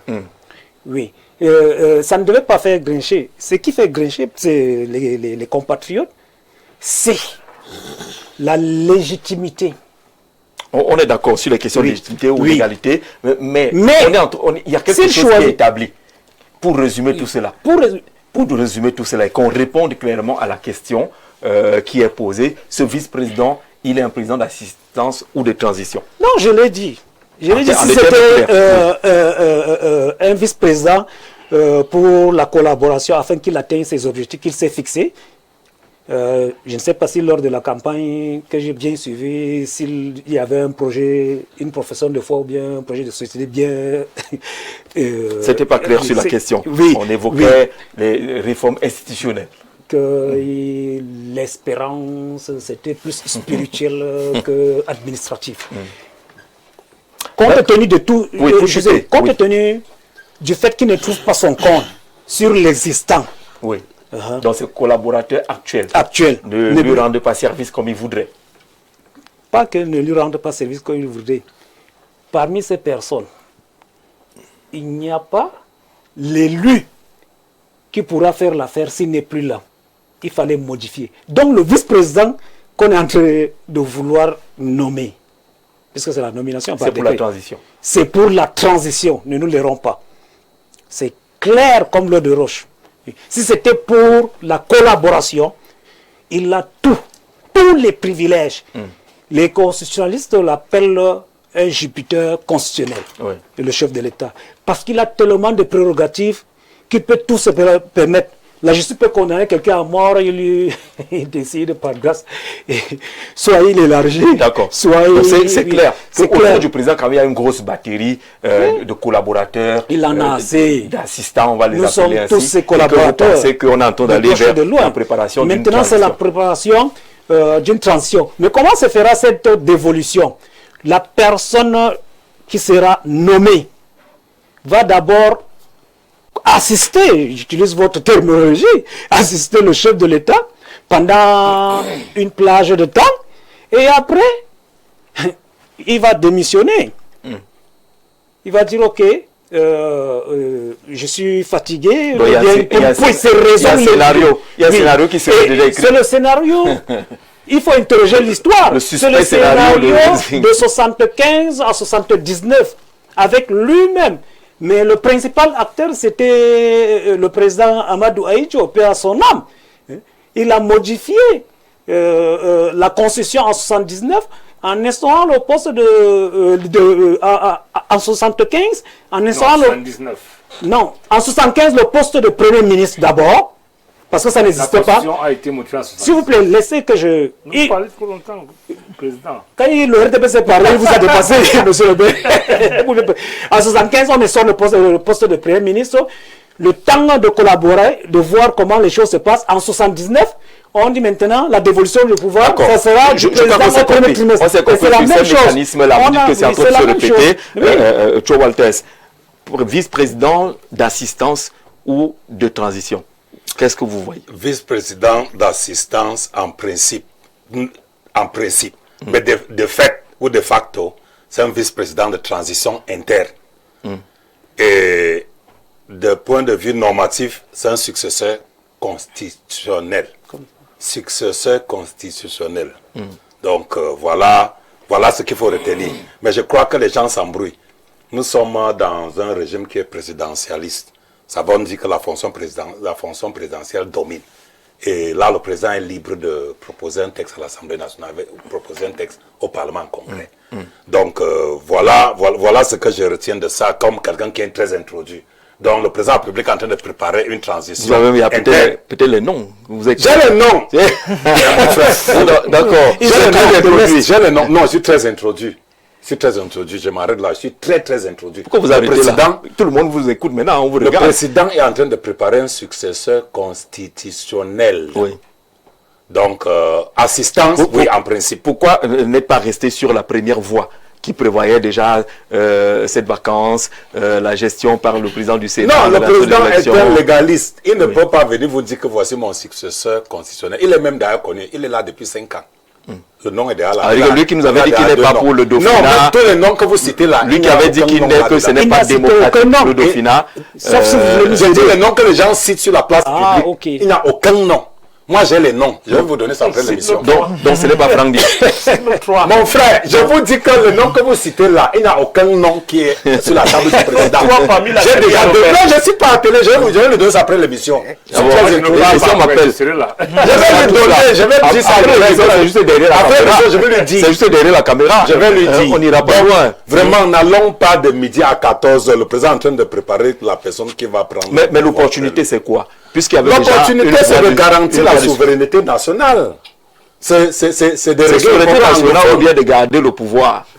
Non, mais l'objectif, c'est de garder le pouvoir. C'est ça l'objectif. Il faut toujours garder le pouvoir quand on est au pouvoir. Ça règle encore la crise anglophone. Non, je dis parmi tant d'autres problèmes à régler, il y aura la crise anglophone qui est là dedans. Vous n'êtes pas en train de dire que le président Biya n'a pas pu et il compte sur celui qui va le remplacer pour le faire. Il a déjà commencé. Il a fait beaucoup de choses pour régler le problème anglophone. Le grand dialogue national a été organisé, les recommandations sont en train d'être impliquées. Et deux sages vous ont dit qu'ils n'allaient pas chercher dans les grands dialogues. Mettez en place la décentralisation, c'est dans la Constitution. Boumon Djoya et Zengele l'ont dit. Vous ne les avez pas écoutés. Tout ce que le président fait est conforme à la Constitution. On n'a violé aucune loi, aucun article. Et là, assistance, oui, parce que je vous conviens à lire l'article 64 de la Constitution. Mon frère, j'ai tous ces articles devant moi. Je ne veux pas lire parce que nous ne sommes pas venus ici. Laissez-moi chuter. Nous ne sommes pas venus ici faire un débat juridique. Non, c'est important d'avoir les aspects juridiques pour informer ceux qui nous regardent. Vous voulez les aspects juridiques? C'est important. Non, on va lire. Si vous voulez les aspects juridiques, on lit. Moi, j'ai aucun problème. Vous êtes universitaire pour cela. Oui. On n'est pas dans la rue quand vous êtes universitaire. L'article 2 de la Constitution, alinéa 2. Oui. Les autorités chargées de changer l'État tiennent le pouvoir du peuple par voie d'élection ou suffrage universel direct ou indirect. Virgule, sauf disposition contraire de la présente Constitution. Là, c'est pour justifier la tenue. La légitimité, non, c'est pour justifier la légitimité de nommer le vice-président. Parce qu'ils disent partout qu'on ne peut pas nommer quelqu'un alors qu'il ne détient pas un pouvoir légitime. Maintenant, lisez donc l'article 2, alinéa 2. Je m'arrête là. N'allons pas à 64 et autres là. Ça ne m'intéresse pas. D'accord. On n'est pas sur la question. S'il vous plaît, monsieur le président et docteur, on n'est pas. Je crois que tu dis la même chose. Tu dis la même chose que le président. Il n'y a pas de problème. C'est la même chose. Mais je suis clair et net. Le poste du vice-président, c'est pour l'assistance. Ça, c'est le principe. Sur le plan du fond, c'est la transition interne. L'objectif à atteindre, c'est un successeur constitutionnel. Pomba. Oui. Vous n'avez rien dit. D'accord. Vous avez rien dit. Et toi, tu as dit quoi? Vous avez rien dit. Moi, j'ai répondu à sa question. Vous voyez un vice-président. Chacun son On opinion, est plus sur le frère. débat de légalité, légitimité. Ça va pas nous faire avancer. Non, je posais un problème de légitimité parce qu'on est déjà passé Non, parce que vous là. n'avez pas écouté. Il vous a dit que le président nomme à tous les enfants.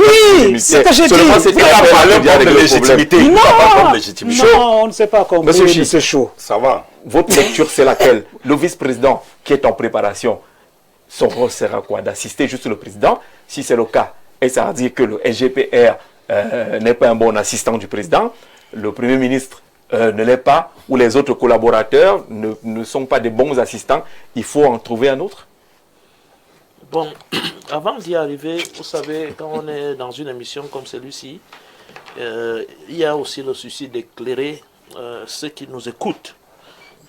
Je dois rappeler à mon copanéliste que constituant en droit constitutionnel ne saurait être la Constitution. Le constituant, c'est l'ensemble des personnes qui ont la charge de mettre en place ou de réviser une constitution. On parle de pouvoir constituant originel et dérivé. Donc, faut pas confondre... Après un raccourci qu'on a compris. Non, je dois le dire. Non, ce sont des faits scientifiques, il faut le rétablir, s'il vous plaît.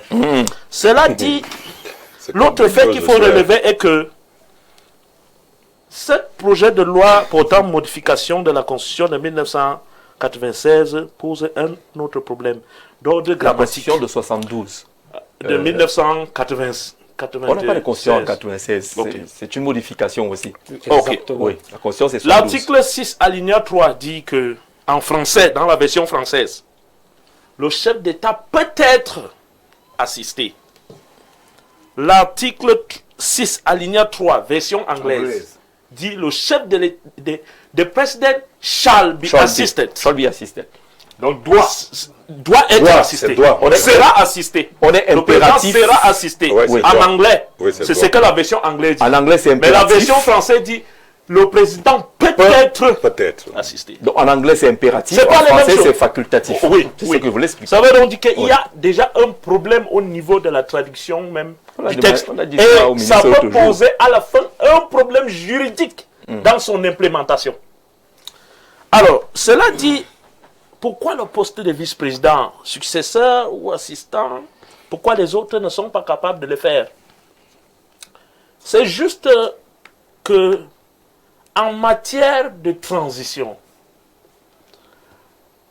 nous sommes dans la phase de la fin de ce que j'ai dit dans l'un de votre émission, la fin du système royaumique. Et ce système royaumique fait des efforts pour se pérenniser, c'est-à-dire comme mettre du vieux vin dans les nouvelles bouteilles. La reproduction politique. Et la reproduction politique en forme royaumique voudrait que le roi soit celui-là qui choisit qui va le remplacer. Et comme je l'ai dit, il y a des soupçons que cette succession soit même au modèle africain de nos royaumes où le roi est succédé par son enfant. Oui. Il faut dire des choses comme elles sont. Oui, selon Voilà ce, une hypothèse qui selon existe. ce qui se dit. Oui, voilà une hypothèse qui existe. S'il vous plaît, même dans la démocratie moderne, que ce soit aux États-Unis, que nous copions, nous disons que la démocratie moderne provient des États-Unis. N'y a-t-il pas eu de succession de fils? De succession? La Non, succession, c'est-à-dire c'était- le fils est devenu président. Oui, est-ce que Après, c'était dans le le cadre président, Les bouches, c'était pas une pas nommé. C'était Alors, pas- est-ce que quel est votre Aux problème? États-Unis, c'était pas une succession. Quel est votre problème? Mais S'il vous le plaît, fils du s'il vous plaît, président je est ne président. peux pas couper mon temps pour des... Non, non, des choses comme ça. Quel est le problème? Ça te permet de mieux. Toute comparaison n'est pas raison. Attention. Toute comparaison n'est pas raison. Merci, président. C'est à la limite de la provocation. Vous parlez de Calme-toi. Mais dans notre cas, on dit qu'on nomme. Non, laisse D'accord, c'est d'accord. Ok. C'est pour t'amener à mieux expliquer ce que tu étais en train d'expliquer. C'est toujours bien. La succession est différente de ce qu'il y a une élection et quelqu'un est candidat et il est élu. Le Les fils dispositions, Bush les s'est dispositions présenté de à la une Constitution élection. actuelle permettaient que quelqu'un même l'enfant du chef de l'État pouvait être candidat et il est élu ou pas élu. Nous ne sommes pas là. Nous n'en sommes pas là. Nous sommes dans une hypothèse où le chef de l'État doit choisir qui va entrer dans ses chaussures, nommé par nomination. Et nous, au SDF, je profite de cette occasion pour féliciter le président national du SDF, qui, avec l'ensemble, avec les autres députés du SDF, ont dit leur mot là-dessus. Nous sommes fermement contre cette manière de faire. Parce que, parmi les collaborateurs du chef de l'État, qui sont bien cités ici, il n'y a aucun de ces collaborateurs qui a la dénomination président, vice-président. Tous les autres sont les ministres. Premier ministre, c'est ici. Vice-président veut dire quoi? Vous devez être issu du même processus. Vous êtes mon assistant, mais nous sommes issus du même processus. Et c'est quel processus? Ce sont les élections. Sauf qu'il y a des pays qui ont... Je cite sur les pays qui ne passent pas les élections. Ces pays qui ne passent pas les élections, ce sont en fait les monarchies républicaines. Ça revient donc à dire ce que j'étais en train de vous dire, que nous sommes vers la fin du système royaumique qui est en train de manœuvrer pour se reproduire. Donc c'est la transition qui est en préparation. Non, c'est la succession. C'est la succession. Parce que pour nous, SDF, la transition devait être de quitter d'un système qui ne fonctionne pas vers un système qui fonctionne. Nous sommes dans un système qui ne fonctionne pas. Et ce n'est pas moi qui le dis.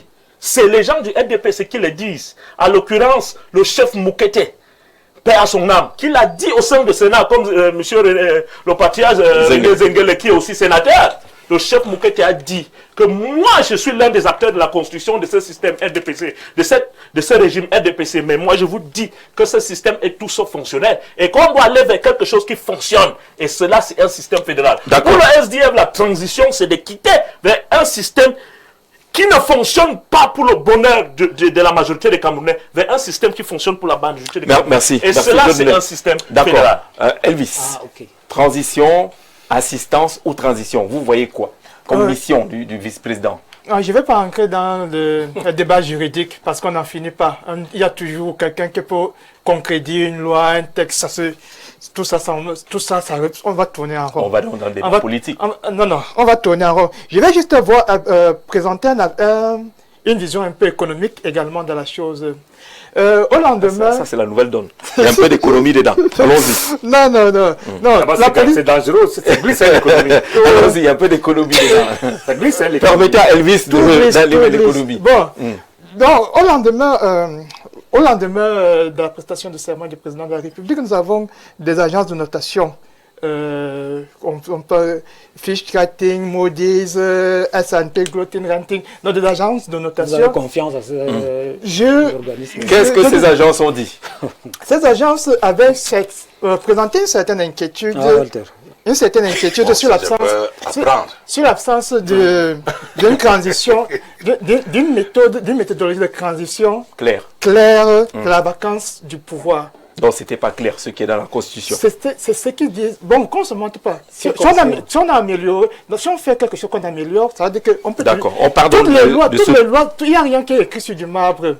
Tout est appelé à être modifié potentiellement. Ces agents de notation ont marqué leur inquiétude sur les mécanismes de transition en vigueur au Cameroun. En cas de vacances. Ils étaient contre l'élection. Non, en cas de vacances du pouvoir. Mais en cas de vacances, c'était toujours l'élection, non? Je peux terminer. C'est maintenant qu'il n'y a pas l'élection, c'est que le SDF vient de... Allons-y. Donc, en cas de vacances du pouvoir, donc, c'est vrai, on disait, nous avions, ce qui était prévu, c'était le président du Sénat, qui ne pouvait pas aller jusqu'au bout d'un mandat, il devait rapidement... Dans un délai encadré. Oui, dans un délai encadré, faire de nouvelles élections. Faire de nouvelles élections. Et ces agences ont trouvé que c'est risqué. Non, elles ont exprimé une inquiétude et qui est peut-être normale. Je peux avoir pour ma gouvernance le nom de la structure. Non, on aura le nom, t'en fais pas. Je veux dire, c'est après l'émission, la Moody's, j'ai dit S&P Global Rating, Fitch Rating. Ces gens ont dit quoi? Si on reste dans le même système, il y aura la guerre. Non, laissez. On va comprendre rapidement. Monsieur nous emballe. On veut rapidement comprendre. Il a glissé, monsieur le Non. Il a nous emballer. Non. C'est économique et c'est technique. Mais voilà un économiste. Bon, attendez.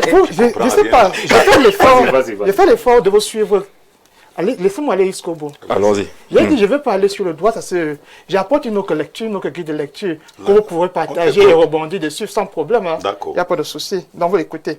Donc, ces agences de notation, justement, Feeding, Moody's, S&P Global Ranking, ont justement présenté leurs inquiétudes sur le plan de sur une absence de plan de transition clair en cas de vacance du pouvoir au Cameroun. Et ce qui a fait que ça a impacté les notations, les différentes notations de notre pays, malgré que nous ayons une dette publique à 40% du PIB, ce qui est bien à féliciter, parce que le seuil est à 50% pour les pays qui sont classés B. Nous sommes dans un bon ratio, et malgré ça, nous avons eu une note en dessous de ce qu'on devrait avoir normalement, parce qu'il y avait ce petit vide juridique pour cela. Et la réforme d'avril vient justement clarifier justement cette transition du pouvoir. Ça signifie cette stabilité, la continuité de l'exercice du pouvoir. Parce qu'on ne se mente pas, ne faisons pas semblant. Nous sommes en Afrique. Nous avons vu. Ne faisons pas comme si nous ne savons pas ce qui s'est passé. C'était risqué si on laissait au président du Sénat d'organiser tout cela. Non, pas que c'était risqué, mais... ce que vous avez dit.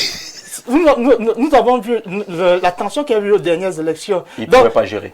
La tension que nous avons eue aux dernières élections. Donc, il fallait justement... Puisque le MINA a dit qu'il n'y a pas eu de crise il y avait justement une nécessité de mettre en place une structure des réformes pour qu'il y ait des méthodes d'évolution claires et sûres en cas de vacances, en cas de vacances de pouvoir qui permettent de garder une certaine confiance. Qu'on ne se mente pas. Le Cameroun ne vit pas en vase clos. C'est un pays qui collabore avec des organismes internationaux qui nous permettent, en cas de stabilité, de savoir comment nous pouvons négocier sur le plan peut-être des prêts chez nos bailleurs de fonds pour pouvoir financer notre économie. Or, quand ces méthodes ne sont pas claires, on peut avoir des doutes. Les prêts qui nous bombardent là. Bon, maintenant, c'est comme maintenant, les autres débats là, des prêts, aucun pays ne vit sans prêt. Tout le monde. D'accord. Ce qu'on va peut-être promulguer demain après-demain nous assure que ça permet de garantir que il n'y a pas. Donc, quand on engage, quand ces bailleurs s'engageront, s'il y a un problème, il y a une suite, une continuité. Il y a une continuité. Il n'y a pas un vide juridique. Parce qu'on avait peur d'un vide. Il n'y a pas un vide juridique. Il y a une continuité. Parce qu'il n'y a pas un vide juridique. En tant que continuité. C'est très important. Mais ce n'est pas un vide, mais il y a peut-être des... On peut arranger. Mais il y a une continuité. Sans prendre votre place. Est-ce qu'aux États-Unis, le fait qu'on élise au même moment le président et le vice-président, en cas de décès du président, le vice-président qui devient automatiquement président là, est-ce que c'est un risque? Non, on n'est pas les États-Unis. Non. On dit que nous, on est fragile. Nous, on est le Cameroun et c'est fragile. Et c'est ça qui est fragile. C'est fort. Merci pour cet élément économique, s'il vous plaît, parce qu'on ne vit pas en vase clos. En vase clos. La vie des autres peut aussi compter. Donc, on a cette modification, c'est pour garantir et rassurer les agents de notation, les bailleurs de fonds, que n'ayez pas peur. Le pays ne peut pas sombrer, même s'il arrive quoi à la tête de l'État, le mécanisme qu'on met avec un vice-président nous permet de rester équilibré. On ne va pas sombrer. C'est ce qu'il a développé, qui n'est pas à négliger aussi dans cet argumentaire-là. Mais donc, on retient quoi? Transition, assistance. Monsieur le maire. Je suis très embêté par ce que je viens d'écouter là. Si on lit les dernières recommandations de la mission de communauté internationale, elles sont contrairement à ce qu'il dit. Ça semble très rassurant d'ailleurs, avec l'ancien système.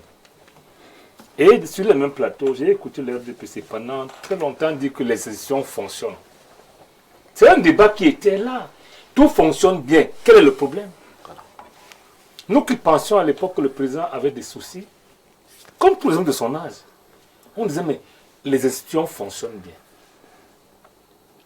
Donc aujourd'hui, le problème est clair. Je rappelle qu'une réforme, quelle qu'elle soit, a pour objet de venir corriger quelque chose une disposition qu'on a constatée. Chercher à améliorer. C'est ça le problème. Si vous lisez l'exposé des motifs de cette réforme constitutionnelle, vous n'allez pas trouver la réponse dans cette constitution, malheureusement. Vous ne trouvez pas. Et c'est pour ça qu'on va tout droit à la succession.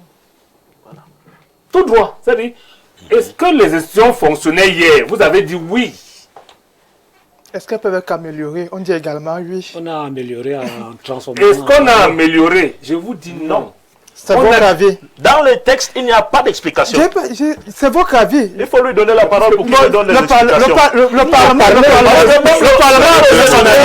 Le sénateur René Zengele ne comprend pas. Monsieur le maire a la parole. Monsieur le maire a la parole.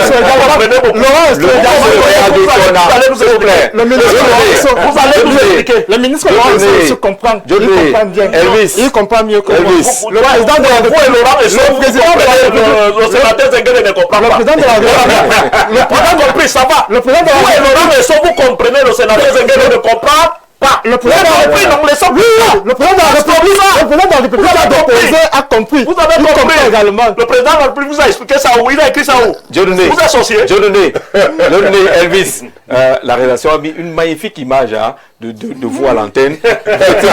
Vous n'étiez même plus avec nous. Allez, vraiment. Le débat. D'accord. C'est monsieur le maire qui a la parole. Et monsieur le maire, pour qu'on ne quitte pas le fil de monsieur le maire, il disait justement que lui ne voit pas d'amélioration avec ce qu'on a proposé. Voilà, c'est là où je vois même une multiplication des acteurs qui va créer un flou. Oui. Parce que dans le texte, des poches de dépenses. On ne vous non, les dépenses même c'est rien. À l'échelle d'une nation, c'est rien ce qu'on fait là. C'est parce que comme on a ruine, c'est eux qui le disent encore. Mais à l'échelle d'une nation, lorsqu'on voit un texte qui n'améliore pas, le même texte vous dit que le président, malgré la présence du vice-président, il peut déléguer le pouvoir, pas la signature. Oui. Jusqu'aux fonctionnaires. Ah oui. C'est dans le texte. C'est dit. C'est dit malheureusement. Donc on n'est pas dans l'amélioration. Nous on croyait qu'on devait limiter les interventions, les intervenants dans ce système-là. On les a plutôt multipliés. En ce moment, on questionne l'agenda du président. Si le président avait dit désormais, la seule personne qui parle à mon nom, c'est le vice-président, comprendrait qu'il a éliminé les autres. Tout à fait. Monsieur le maire, la même superposée un peu. Ajouter quelque chose à ce que vous dites. Le même texte dit que c'est le Premier ministre qui propose au président de la République ça a toujours été dit. Les personnes qui peuvent nommer comme ministre. Donc le vice-président n'a même pas le pouvoir de proposer. Non, le vice-président n'est pas ministre, n'est pas membre du gouvernement. Dans le texte, il fait partie de la présidence de la République. Comme le secrétaire. De façon triviale, je réponds directement à la question. Tous les adjoints assistent leur patron dans l'exercice de leurs fonctions. On n'a pas besoin de mieux que ça. Je pense qu'on a bien fait de ne pas lister parce qu'en fait, on a donné le pouvoir à un homme de faire comme il veut. Et c'est ça le piège. C'est-à-dire, vous avez dit que vous êtes capable de faire. Vous avez le pouvoir. Faites-en usage. J'enlève le bon. Faites-en usage. Vous pouvez choisir vous-même de nommer ou de ne pas nommer un vice-président. Mais vous avez le pouvoir de le faire. Lorsque vous le nommez, vous ne demandez à personne, vous assumez seul. Nous, on a donné le pouvoir à un seul homme, le président Paul Biya. C'est lui qui trouve aujourd'hui. Parce que c'est dit dans son esprit motif, qu'il y a dysfonctionnement. C'est lui qui fait le constat. C'est pas nous. Il le dit. Alors que vous dites que ça fonctionne bien. En ce moment, on dit au président, si on attendait une chose de vous hier, étant seul, avec le gouvernement et vos collaborateurs, comme vous avez demandé qu'on vous donne la possibilité d'en avoir un autre, on va attendre au moins 2 fois. Donc on est à la fin, dans un assistant, ça c'est trivial, c'est-à-dire l'adjoint du président ou le vice-président assiste le président dans la mise en œuvre de sa politique. C'est l'assistant. Hein? Mais la suite c'est quoi? C'est pendant que le président est là. Je ne veux pas dire mieux que ça. Si le président est là, il est assistant. Mais dès lors que le président n'est plus là, d'une façon ou d'une autre, il devient le président de la République. Puisqu'il prête serment dans les mêmes corps que le président. Automatiquement. Et c'est à ce niveau que c'est plus... Moi j'ai entendu un parlementaire demander qu'on change le texte du serment. C'est ça. Sinon, c'est un président tout fait. Pas de légitimité. Non, Jean-Jacques Zé, on dit que dans les mêmes formes. Donc en réalité, c'est un président de la République. Oui. Et là, il peut y candidater. Mais bien sûr. Il peut déjà candidater. Il peut déjà candidater. Puisqu'il nomme son vice-président à son tour. Et c'est ça qui suscite des inquiétudes, qui devrait même inquiéter les gens de notation. C'est inquiétant. Parce que lorsque vous lisez les textes du parti au pouvoir, ce monsieur peut ne pas être même membre du parti au pouvoir. Hein. Tout à fait. Tout à fait. Comment le président va se comporter? Comment les autres résultats vont se comporter? Parce que c'est un homme qui a choisi son collaborateur, lui. Lorsqu'il n'est plus là, on obéit à qui? Donc c'est ça l'inquiétude aujourd'hui. Et nous qui aimons le Cameroun, nous disons, le président aurait pu faire un texte qui parle de l'avenir. Puisqu'en réalité, il peut donner les pouvoirs de vice-président à n'importe qui. C'est dans le texte également. Il peut dire que le SGPR, sans le dire, hein, dans les prérogatives, il ajoute. Il peut dire le Premier ministre, mais il ne l'a pas fait. C'est ça qui est inquiétant. Comment son parti va se comporter s'il n'est plus là? Parce qu'il peut même choisir un fou au village et le nom. Je ne pense pas. Selon ta logique, je peux choisir qui il veut. Les deux conditions, la seule condition étant qu'il lui fasse confiance. Je vous ai dit que le président fait très peu confiance aux gens qui travaillent avec lui. C'est lui qui le dit, c'est pas moi. Il dit qu'il veut que l'institution fonctionne. C'est-à-dire qu'il concerne des dysfonctionnements avec la structure, l'État qu'il a. La preuve. Ça veut dire qu'il y a une rupture de confiance entre ses collaborateurs et lui. Il lui faut quelqu'un d'autre. C'est lui qui dit, c'est pas moi. Moi j'analyse. C'est lui la qui preuve dit. de cette modification. Dans ces conditions, donc, il prend à contre-pied tout le monde. même le parti. Y compris le parti. Même ceux qui disaient que le président n'a pas de problème, il vous dit, je suis un homme, je ne peux pas avoir les problèmes. Je prévois comme si j'ai les problèmes, voilà ce que je fais. Ceux qui estiment qu'il doit absolument obéir au parti, parce que le parti dit que si tu es président du parti, tu dois. Il vous donne un vice-président qui peut échapper au parti. Bien sûr. Je rappelle que, tel que la Constitution sera le cas. Oui, c'est le cas. Si le président nomme quelqu'un, ce ne sera pas un vice-président, un président du parti. Non. Ce monsieur, ça peut se passer en un an, comme le LB n'aime pas le congrès, et qui devient président de la République, il échappe au parti. En ce moment-là, est-ce qu'il va bénéficier de la majorité obèse? Je suppose que jusqu'en 2027, vous aurez la même majorité, n'est-ce pas? Ils ne vont pas mourir. Comment on fait un président qui n'a pas la majorité dans son parti, et donc pas au Parlement, il fait comment? C'est ça qui doit inquiéter les agents de notation. Il va créer son parti. C'est ça le problème. Si ce monsieur qu'on fait comme au Sénégal, on fait comment? Donc moi je suis inquiet par rapport, parce que la réalité c'est bien où Zengele a raison. Il dit, nous courons, pourquoi on aurait pu faire un texte? Je rappelle qu'il y a tellement de choses à réformer dans la Constitution. Les 6 articles là nous inquiètent plutôt. Et ça c'est un problème de lucidité. Donc il veut parler de l'économie là, c'est très grave. Ça inquiète plutôt. Je vous dis ça. Ça, lorsqu'un homme vous dit que quel est cet la investeur structure qui peut venir qui s'est endetté dans ces conditions logiques. Le président sur le plan structurel s'est endetté avec son gouvernement, n'est-ce pas? Le président vous dit que non, je ne fais plus confiance au gouvernement.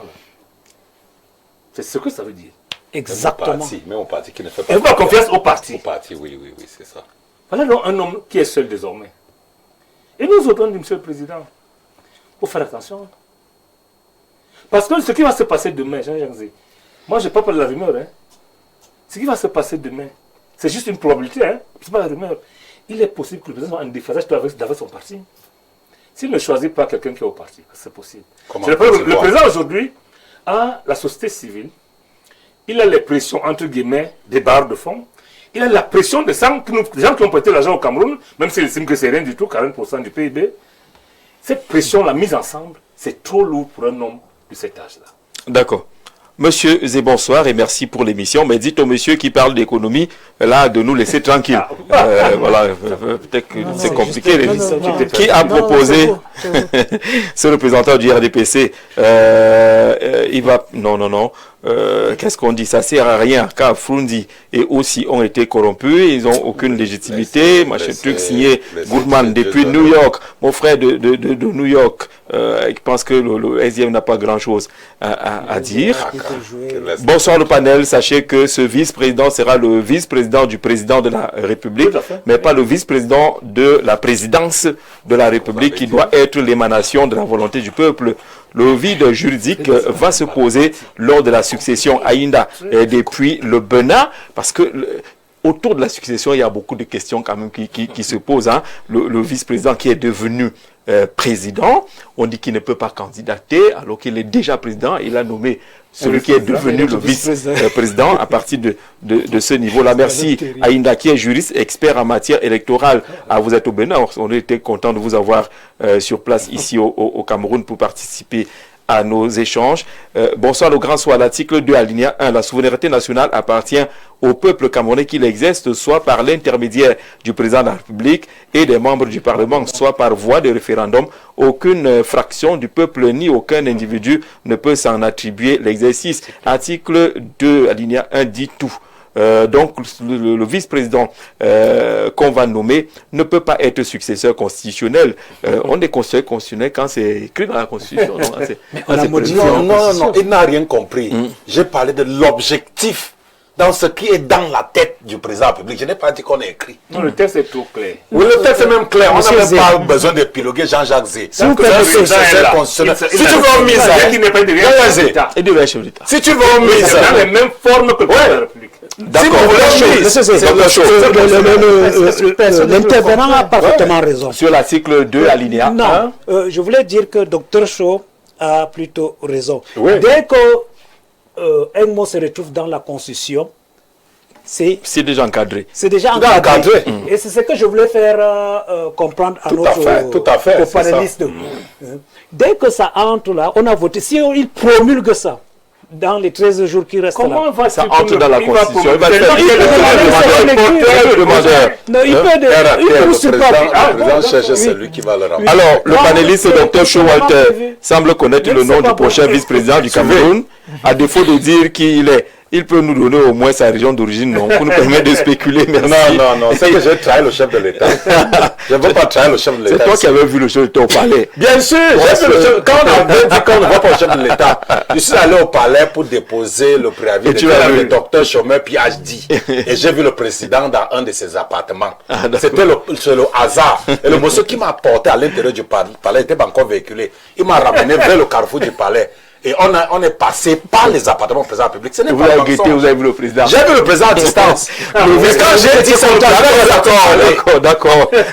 Le vice-président n'aura aucune mission d'assistance, sinon M. Bialor est désigné depuis les précédents mandats. Ce mandat, qu'on le veuille ou pas, est un mandat de succession dont les mécanismes de transition ont commencé notamment en intégrant la fonction de vice-président. Ce poste est mis en place pour préparer la transition inévitable. Hubert Volo, du Parti citoyen actif du Cameroun, que laissez-nous les grosses littératures. Hubert Volo dit que c'est là-bas qu'il faut aller voir cette affaire-là. Pas caché. Bonsoir à vous et à votre panel. Un vice-président au Cameroun, pourquoi faire quand on sait que nous vivons dans un État au système présidentiel très fort, à dire alors que le dernier principalement sera un laquais, ce dernier, j'en sais rien, et alourdira par la suite les charges de l'État déjà diminuées par les ressources. Une sagesse africaine dit, en jetant le caillou, l'oiseau a vu. Hervé Germain Ayagma, qui demande à quoi il servira. Qui veut dire qui veut dire la parenté, c'est vrai. Elle n'est autre que le courage qu'incarne cet homme à la grande forêt de l'Est. Et il ne veut pas le désinguer. D'ailleurs, le journaliste qui porte le même nom, Fizé, a les gènes de ce papa. Oui. Et à son âge, on n'a pas peur. On n'a peur de rien. Son ami Paul Biya est dans la même posture. Donc, ceux qui ne veulent pas le comprendre, tant pis. Même quand un vieux est incohérent, il faut lire au fond de sa pensée. À Maroua, le président de l'Assemblée nationale a posé exprès un acte pour que le chef de l'État le libère. Il a réussi et il est allé se reposer avec beaucoup d'argent dans sa valise. Franck de Bokito. Ah d'accord, le pan était bien malin. Concernant ce sujet, on va prendre un dernier message. Les ministres qu'on nomme là, depuis des années, qu'est-ce qui s'est passé? Ne dérangez pas souvent les gens. Vous savez qui ce sera. S'il met un type de l'opposition, vous direz quoi? Soyez sages dans les propos. Merci beaucoup pour cette intervention. On va sortir de l'émission. On a 1 minute et demie de prise de parole chacun. Diodoneshi n'attend rien de cette affaire-là. Sinon, le président a agi en sage. Bon, les Camerounais doivent tout simplement se préparer en conséquence. Quoi qu'il en soit, la décision, la personne que le chef d'État va nommer, les Camerounais doivent se préparer en conséquence. Il s'agit de la succession et cela ne cadre pas en principe avec la démocratie. Les problèmes, les soucis des Camerounais, les Camerounais qui sont soucieux d'une véritable transition, les Camerounais qui veulent vraiment que le pays fonctionne normalement et que on puisse jouir équitablement des ressources qui regorgent notre pays. Donc ces Camerounais doivent s'organiser, ils doivent être intentionnels, ils doivent travailler à faire en sorte que toutes les opportunités qui vont se présenter à eux, en particulier les élections locales, municipales et législatives qui sont en vue, que ces élections-là soient un moment très important parce qu'on ne va pas passer le temps pour pleurnicher. Si vous allez sur la toile, vous allez voir beaucoup de gens sont mécontents, ceci, cela. Mais il y a une opportunité qui s'offre à nous.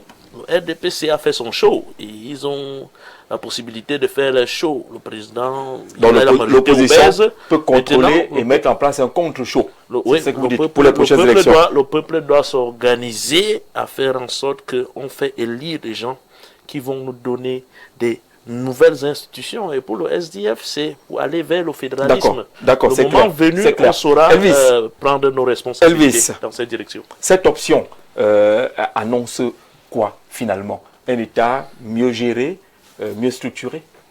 C'est juste la continuité du Cameroun à se bâtir des institutions fortes de façon progressive. Notre démocratie avance. Peut-être pas au rythme que certains le voudraient, mais il faudrait avancer. De toute façon, il faut avancer. D'accord. Monsieur le Président. Oui, monsieur José. Qu'est-ce qu'il faut attendre? Est-ce qu'il faut penser à un profil qui pourrait quand même donner du contenu à cette affaire? Tout à fait, il faut un profil. Il y a un proverbe sahélien de chez moi qui dit ceci: lorsqu'on a un roi, puisque nous on a de l'amibé, lorsqu'on a un roi âgé, il a besoin de s'appuyer sur un jeune dynamique qui a l'énergie physique. Lui, il a la sagesse. Ceci dit, nous attendons un vice-président dynamique pour l'intérêt de la patrie. Surtout pas un vice-président qui aura mouillé son maillot dans le SDF, l'UNDP, les autres partis politiques qui ont aidé le RDPC à retarder ce pays. C'est pour cela. Le SDF va aider le RDPC à retarder ce pays. Là, vous n'êtes pas sérieux. Vous voulez faire votre comédie aussi ici? C'est pour cela. Non, je ne le permets pas. Surtout pas. Vous ne permettez pas. Faites votre comédie. Ne joue pas avec le SDF comme ça. Ne joue pas avec le SDF comme ça. On a gagné l'élection présidentielle dans ce pays. On a refusé de faire le sang. Vous dites que nous avons accompagné le SDF dans ce pays. C'est vous qui l'accompagnez avec de la comédie. C'est pour cela qu'il y a eu cette modification de la Constitution. Le SDF a déjà soutenu une modification constitutionnelle. Il ne faut pas dire des choses aussi graves que ça. D'accord. Du 109. Le président Amadou Aminou qui dit que nous voulons un vice-président qui est un homme d'affaires comme le président Talon, le président Trump, le président du Nigeria qui va accompagner les porteurs de projets. C'est noté, monsieur le Président. Est-ce qu'il y a des attentes? Ça doit maintenant être une affaire de profil. Je rappelle que quelqu'un disait que Yaoundé maintenant, ça ne sentait pas les remettre, on parlait seulement de ministre. Maintenant, vice-président, il va falloir marcher avec les cache-nez. Il faut chercher le profil. Oui, je me réjouis parce que le président public nous écoute et il a décidé d'envoyer un texte au Parlement pour la création du poste de vice-président. Je me suis dit que, comme on dit en anglais, one good turn deserves another. Il y a 3 ans, nous avons proposé le poste de vice-président Jean-Jacques Zé pour régler le plan anglophone, mais ça s'est transformé aujourd'hui à une transition politique. Je me réjouis et je fais confiance au chef de l'État. Je crois que c'est qu'il bavarde aujourd'hui. Et il sera anglophone, c'est ça? Je ne sais pas. Je vais vous donner le nom après. Je ne sais pas. D'accord. On peut nommer même le maire. Même si c'est que nos vies vont changer. Nos vies vont changer si on nomme. Donc, ceux qui bavardent aujourd'hui, vraiment, faites très très attention. Après la nomination, on va refaire d'autres émissions. Je vais voir ce que vous avez dit.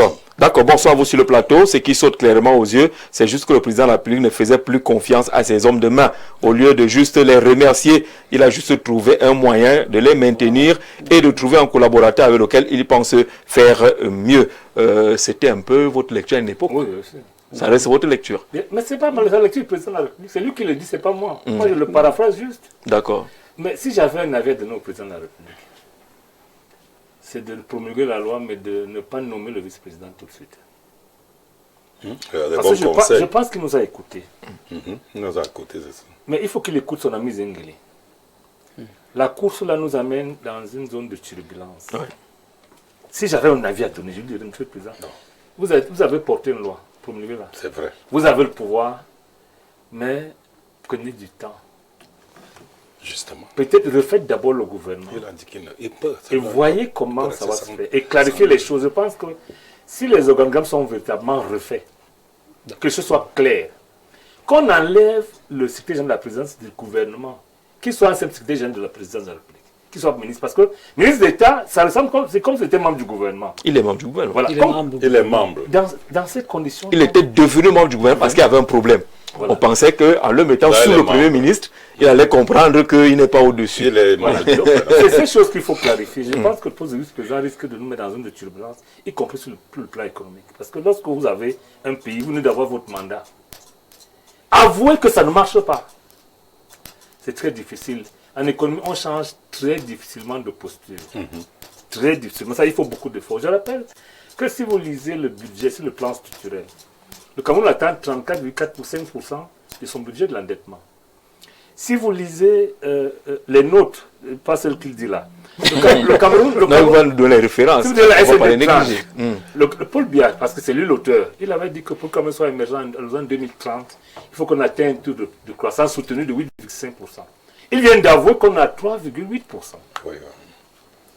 En 4 ans, il est impossible sur le plan économique, sauf si vous avez réglé le problème de compétitivité à travers les infrastructures, de doubler le taux de croissance. Nous entrons dans une histoire qui est compliquée et j'estime que changer immédiatement la structure de l'État va plutôt nous mettre dans une de turbulence. Je pense que le président nous a écoutés parce que ce projet devait être également un sondage. Il nous a écoutés et c'est ce que nous pensons. Et nous, on lui dit, Monsieur le Président, vous avez le pouvoir, mais n'en pas pour le moment. D'accord. Merci beaucoup, monsieur, d'être venu. Demain, on fait la suite de cette série consacrée à la modification de la Constitution. Le tome 2 va nous faire évoquer les probables profils, le jeu des équilibres, l'appel des communautés, comment trancher si on est président de la République. Très bonne soirée à tous. Vous voulez être là? Oui, je vais. D'accord, d'accord, on calme pour demain. On se retrouve demain. Merci d'avoir été là. Merci d'avoir été là.